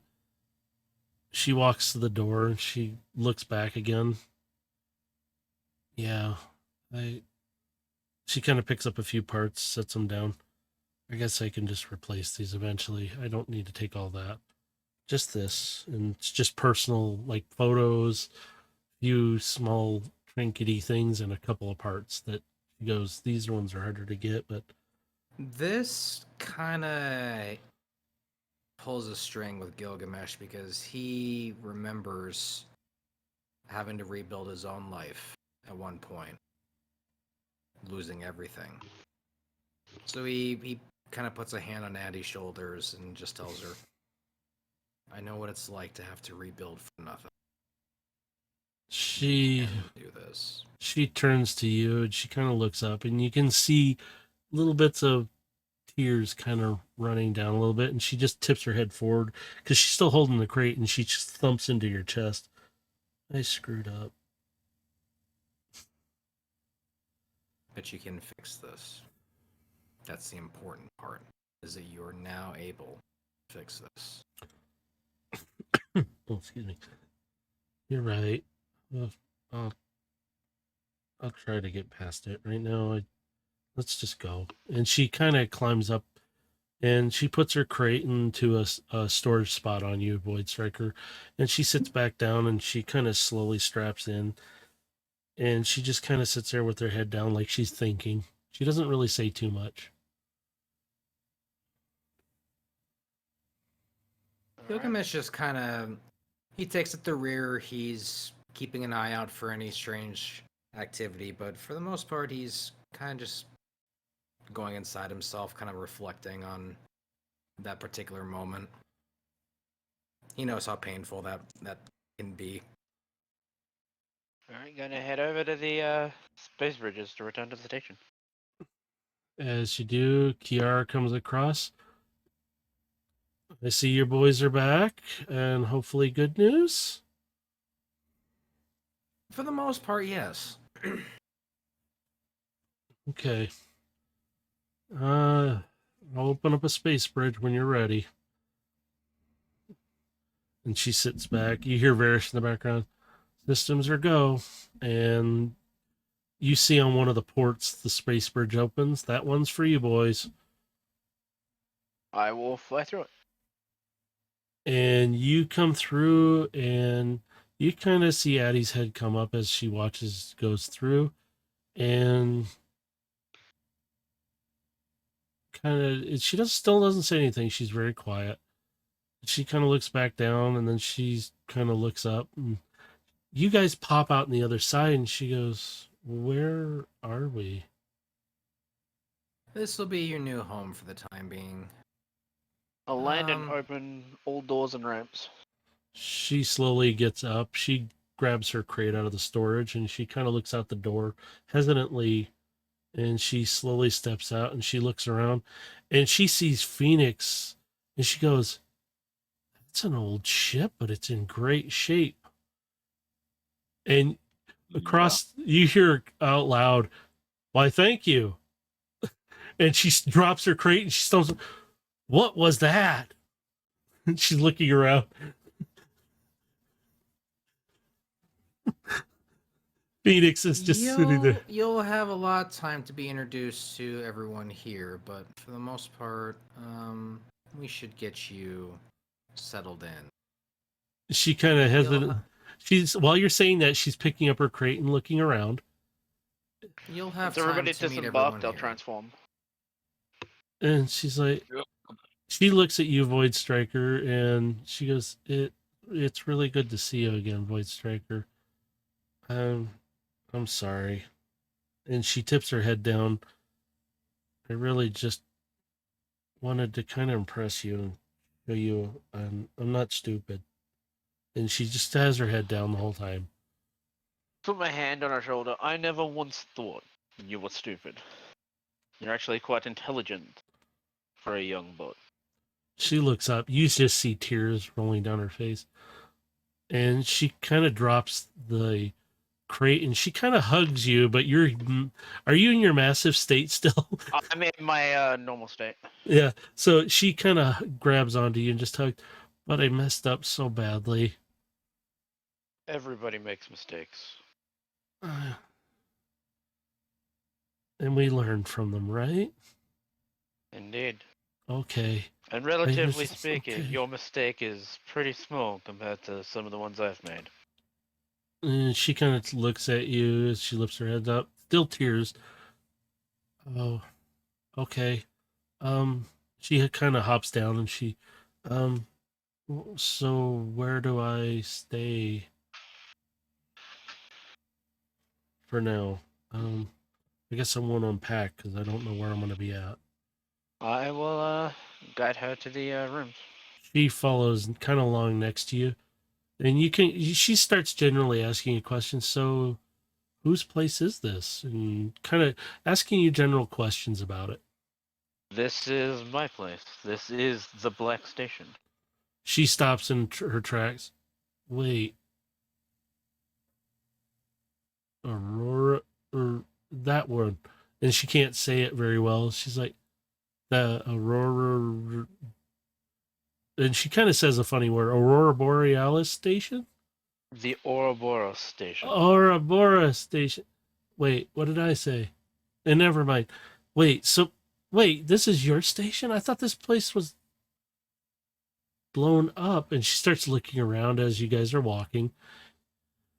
And she goes, so how long have you had it for? I made it.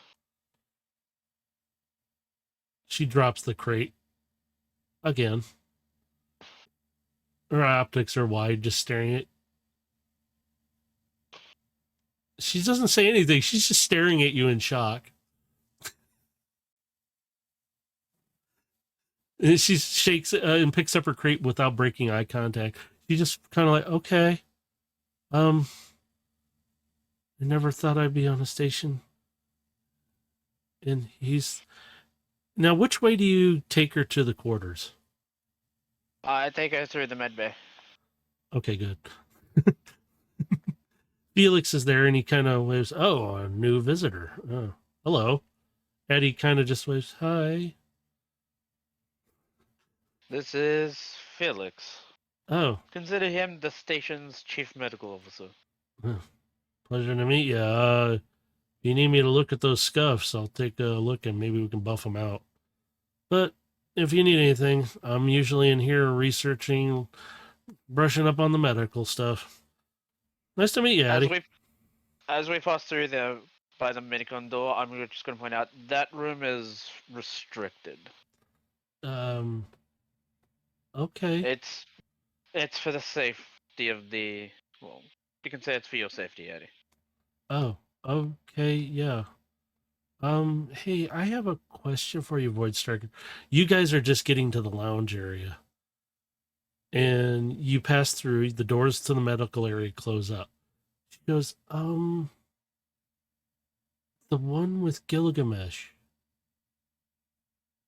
Small one? Yes, Carbine. Yeah, I thought it was a fuzzy creature. What? It's a bot. If you have questions about Carbine, you're best to ask either Gilgamesh or Carbine herself. It is not my right to talk about that. Okay, she kind of looks back at the door. Maybe when she doesn't think I'm a total moron? Because the way Carbine was with her in the ship inside of you. It's like, she's like, Don't oh, worry. From what I understand of Carbine's personality, which is not much, she's probably just more concerned for you than anything. likely. No. So Eddie follows you. You take her to one of the quarters. It's just, she kind of looks, oh, this is a little better. I'll show her the one that's opposite of my one. So she's more than happy to take it. She goes, maybe I shouldn't bother asking. I'll just get situated. If you need anything, I'm gonna tap the door on the opposite side of the way. This is me here. Oh, so we're roommates. Okay. She kind of turns a little red, but I'm kind of hungry. Where do I get food? There's a cafeteria just around the corner this way, and I will take her to the cafeteria. She sets her crate down just inside the room that you gave her, and she follows you, and she meets Kevin, who's in the kitchen, and he's much more obliged. He's much obliged to help out. He's, oh, hi, I'm Kevin. I'm the cook here. Anything you'd like? Or otherwise, you can help yourself. He's just... And so Addie kind of gets her some food. She goes, I'm just going to eat for a little bit, and then Maybe I'll go lay down and charge up. I am kind of tired too. And she just looks at you, Void Striker. I'm really sorry for causing you guys all kinds of trouble.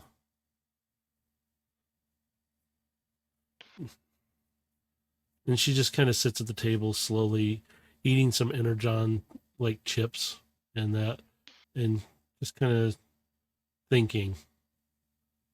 So she becomes probably quiet. needs to be alone for a bit, so I'm gonna just leave her alone for a bit. She has my com frequency if she needs me. Yep. Anything. Gilgamesh, Overload, what are you two doing?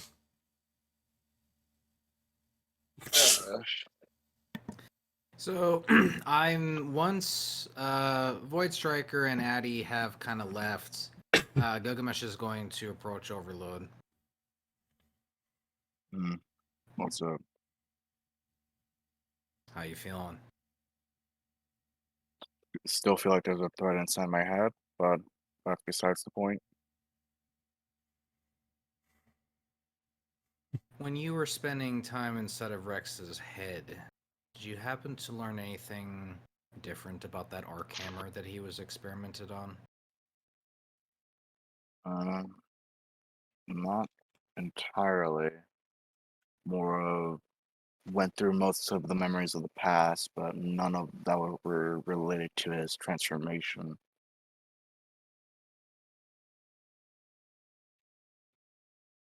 I tracked it to its last known location, but it was missing. Looked like it might have been pulled out with a dropship considering its sheer size. Hmm.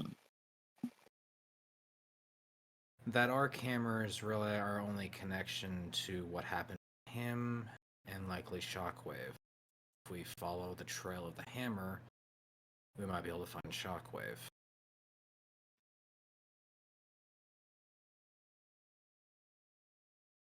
I've put feelers out right now trying to figure out exactly where it is, but for the most part, it's going to be a cold trail until it pops up again.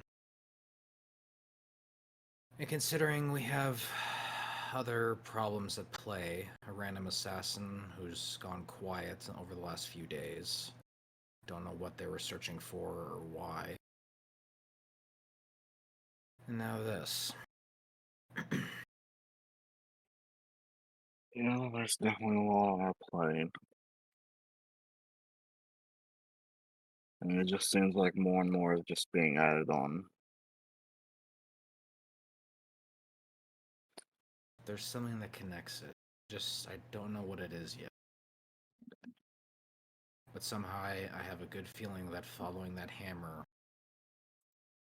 is going to lead us in the right direction. Possibly. Maybe we'll get maybe we'll get more answers from our questions, or probably even more questions out on top of it. Well, at the moment, it's really our only lead. I can't find anything else associated to what he's been doing or what him and Ava have been up to since whatever they pulled out of the core of Cybertron. I can only guess that's just based on evidence and possibly coincidence. That's likely what they pulled. But what it all connects to, what it all leads to, it's to Shockwave, but what he's doing with it and why, I don't know yet.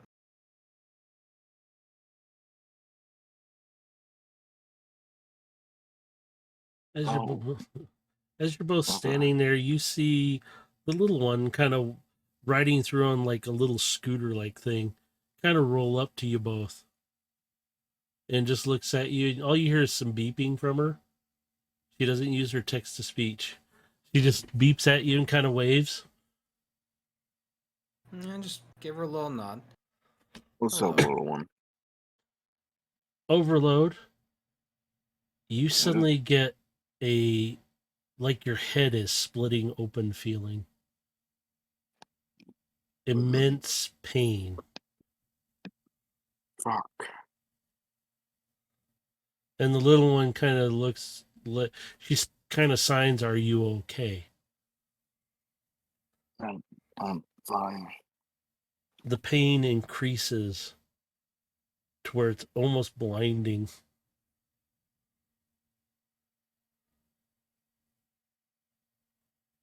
And you feel like something is just piercing into your head and splitting you open.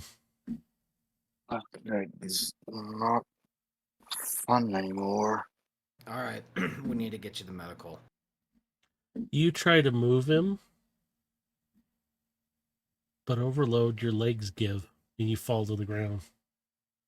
Even little ones like comes over and puts her hand on one of yours, like your finger, because she's so tiny, and she's like trying to, and you hear lots of beeping, like, "Are you okay? Are you okay?" As the blinding pain increases, and it feels like it's engulfing your head and kind of going down into your shoulders. Gilgamesh is gonna tell Carbine to go get Doc and to get a levy bed so we can carry him back there. She jumps off immediately and it's like, "Yes." Aegis pops off your back, but he transforms into his bot form and he stands there, but he doesn't say anything to you still, but he watches you carefully. That's what blacking out feels like. Strange. Ooh. You get hit with another blinding point and you completely collapse and black out.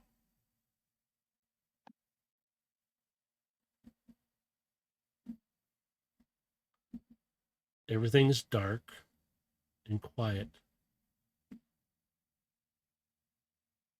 And we're going to end session here. Woo! Well, Infection, no cure. Woo! First See, time in millennia. Aegis is just standing there because he's still pissed with you. It's like he is concerned, but he's just like, "You're a soldier, buck it up, deal with it." Thanks Like for the session, Matrix. This one was really fun. Good. I wanted you guys to have a little more action, but also a little more intrigue too. So I'm trying to put a little bit more of some other things in there, and I did have a lot of this planned out. So I yes. really enjoyed Nice. playing a pissed off Void Striker, by the way. Yes. All I had was this imagination what you described in your coloring, and then the crimson red. I'm like, Well, oh I my purposely made god.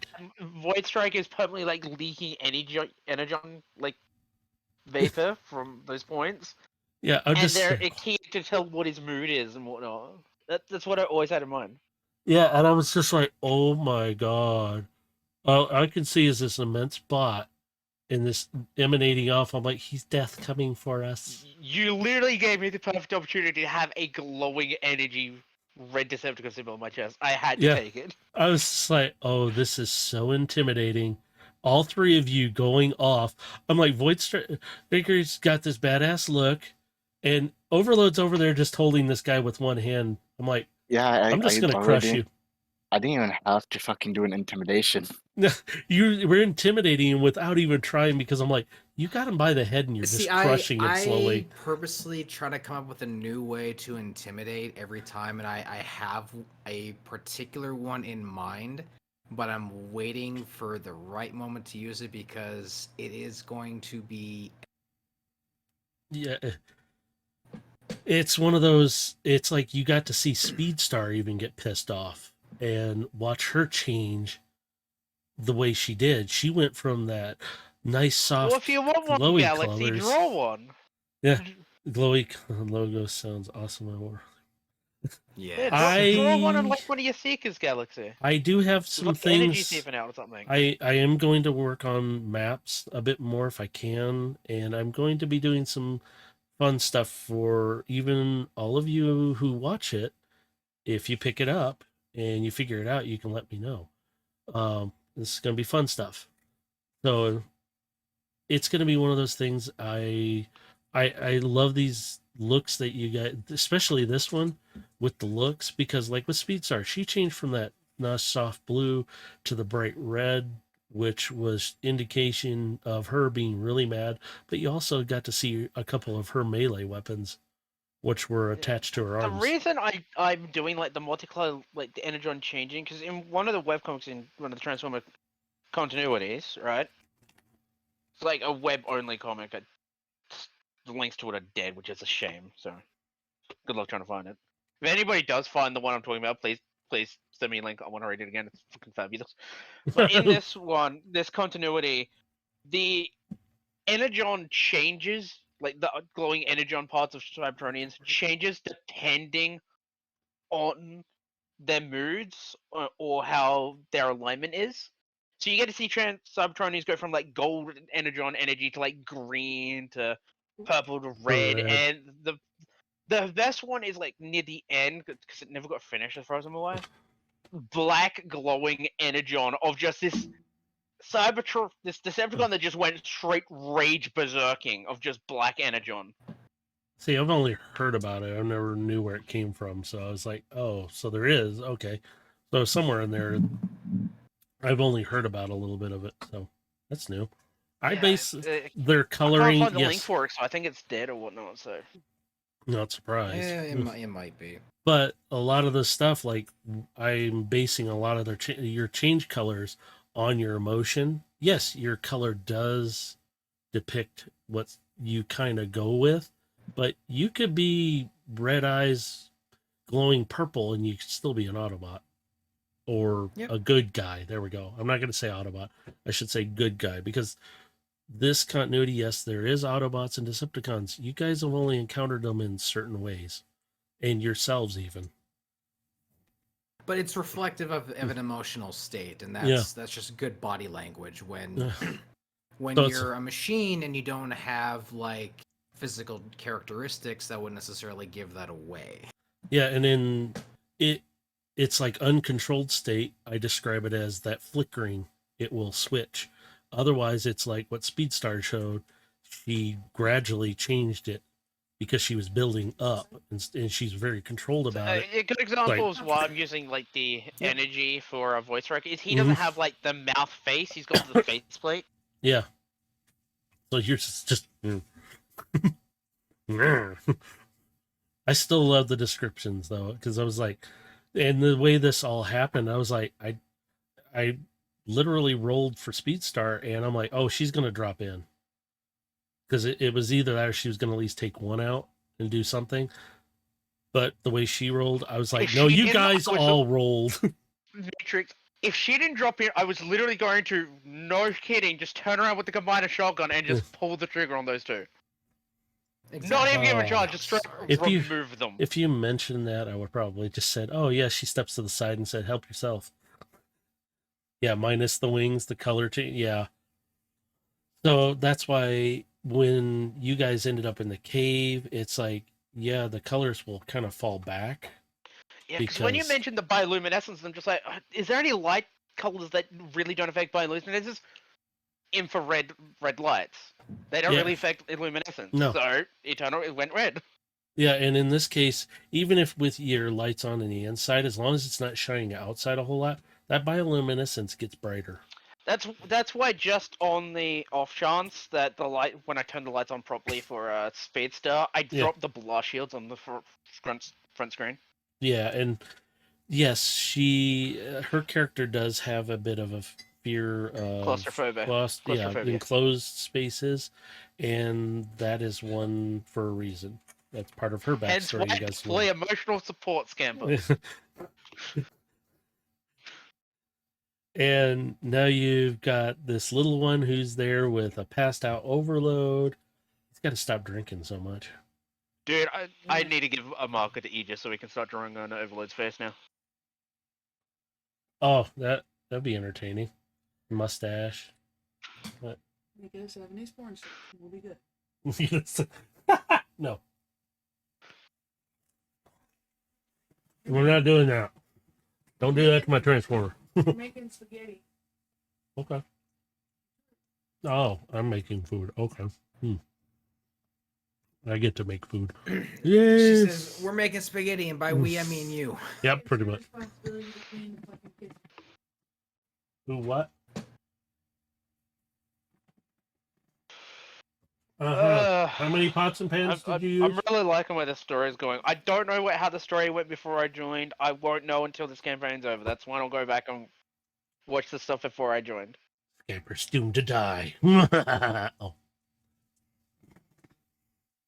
If you kill Scamper, I will make another little bot, and it will be a turtle burger. Scamper won't die. Although it would be cute. Yeah, you apparently got Grimlock Galaxy Wiggles Star you gotta do. demands Grimlock Wiggles. Oh my.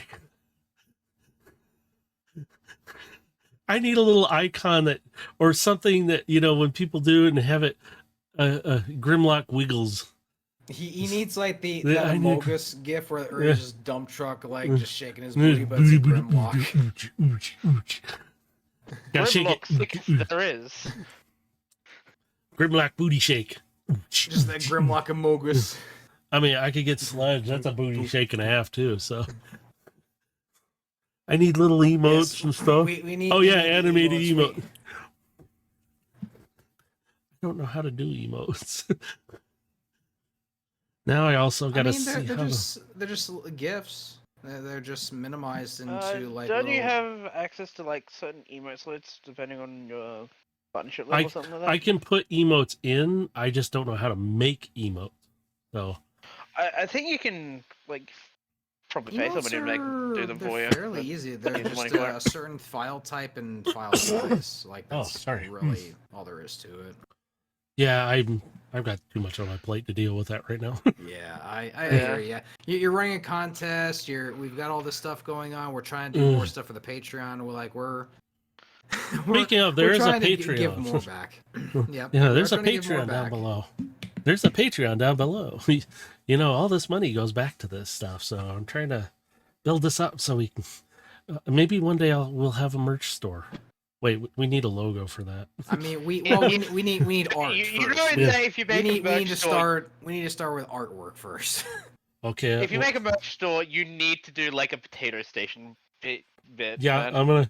I'm gonna have something. Yeah, it's gonna be a Or potato with the basically station in it. potato and It's a gonna Pope be outfit. Void Striker behind like a lemonade stand like booth. He's just got a bunch of potatoes and it's Mm-hmm. just potato across the top. Potato. He's got like a little chef's hat on top too. And when you squeeze it, it goes potato. That's all it does. There you go. Oh no, this is like a T-shirt design Yeah. idea right here. Just Yeah, I like know. just. But a see, little that's other anime picture merch. of a Void Striker behind a lemonade stand with a bunch of potatoes, and just it's instead of it saying lemonade Hey, stand, it just if you says put potato. Void Striker on a shirt, I want one. No, this is your Yeah. idea. You're welcome. Wait, a potato with the station side of it. Galaxy, if you look at that map, technically that's a potato. Yeah, the Black Station is It's inside just of got a an opening. potato-shaped asteroid. Yeah. So It's here, inside of an asteroid, there. aka a potato. hang on. Let me see if I can move the. Oh God, I can't. Why can't I move my map? Oh, because it's centered in it. But the end here, I had to cut open kind of a bit for the hanger. So that's a potato. That's always how it's been. I said it was a potato. It's a potato. I just couldn't make the texture look like that very well, and it kind of washed out the rest of the map. So I was like, no, I can't make it that same color. And Yeah, or he, close. he sells baked potatoes at a lemonade stand. Yep. It's perfect. You He don't just- even need to take like lemonade stand off the top. Just have it say lemonade stand on the top with him just leaning back with a bunch of potatoes. No lemonade. Feet up and going potato.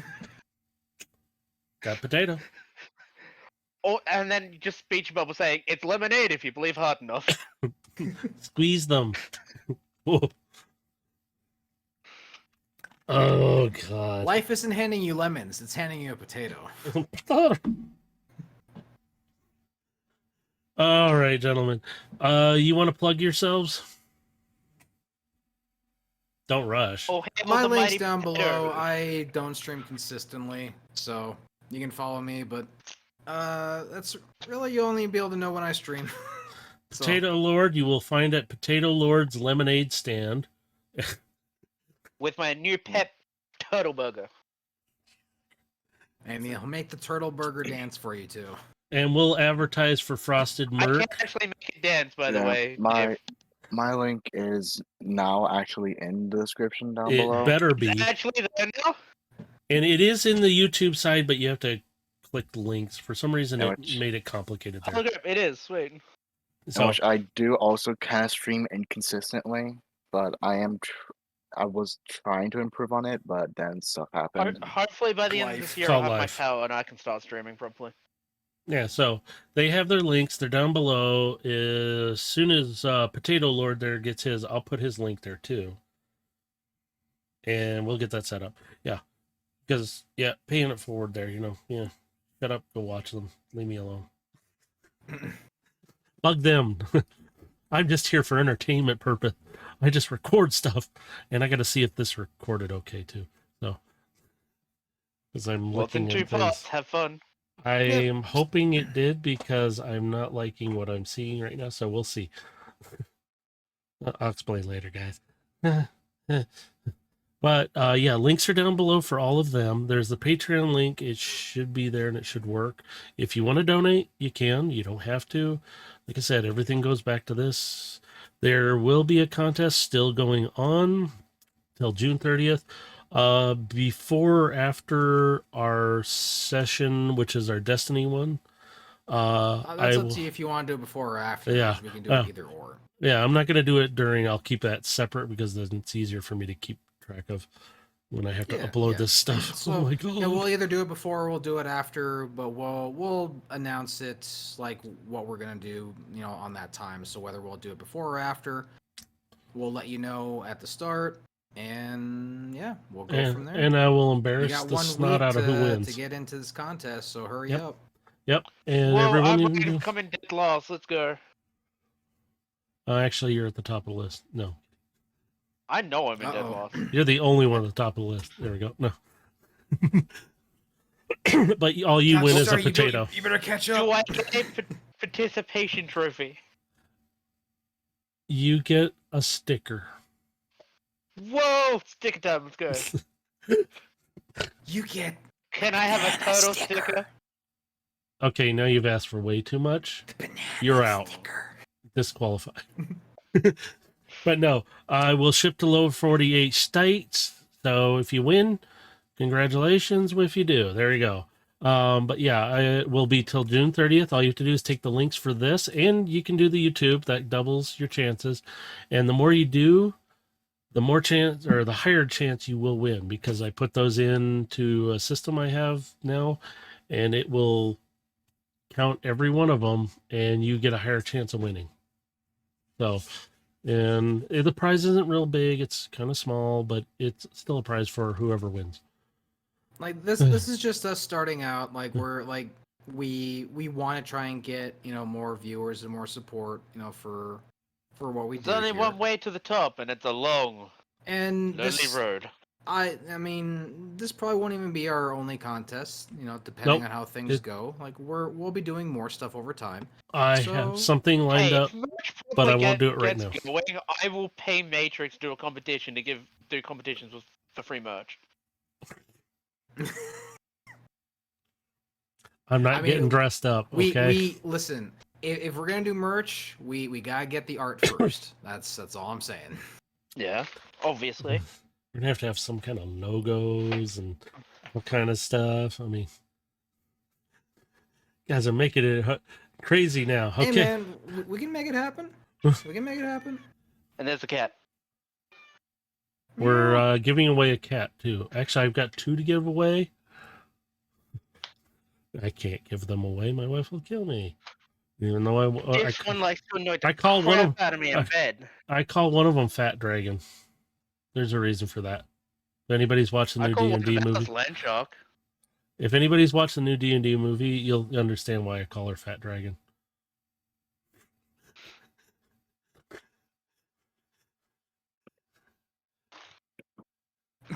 You know, Yeah, no 24. comment, and next thing you know, 20. No. Ooh.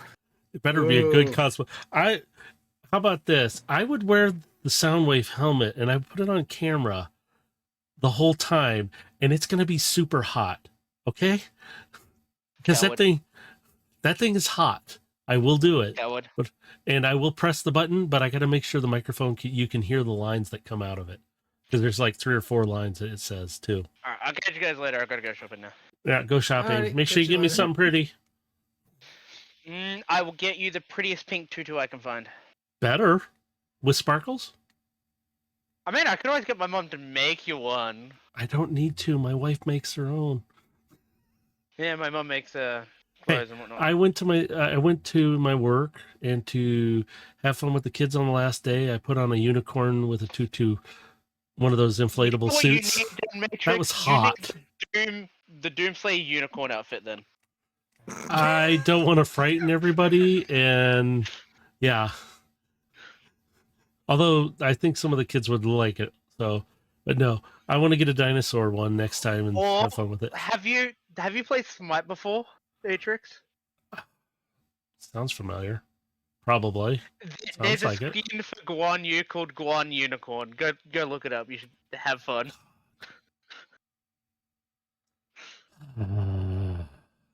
No. But anyway, go shopping. Go away. Go Alright. shopping.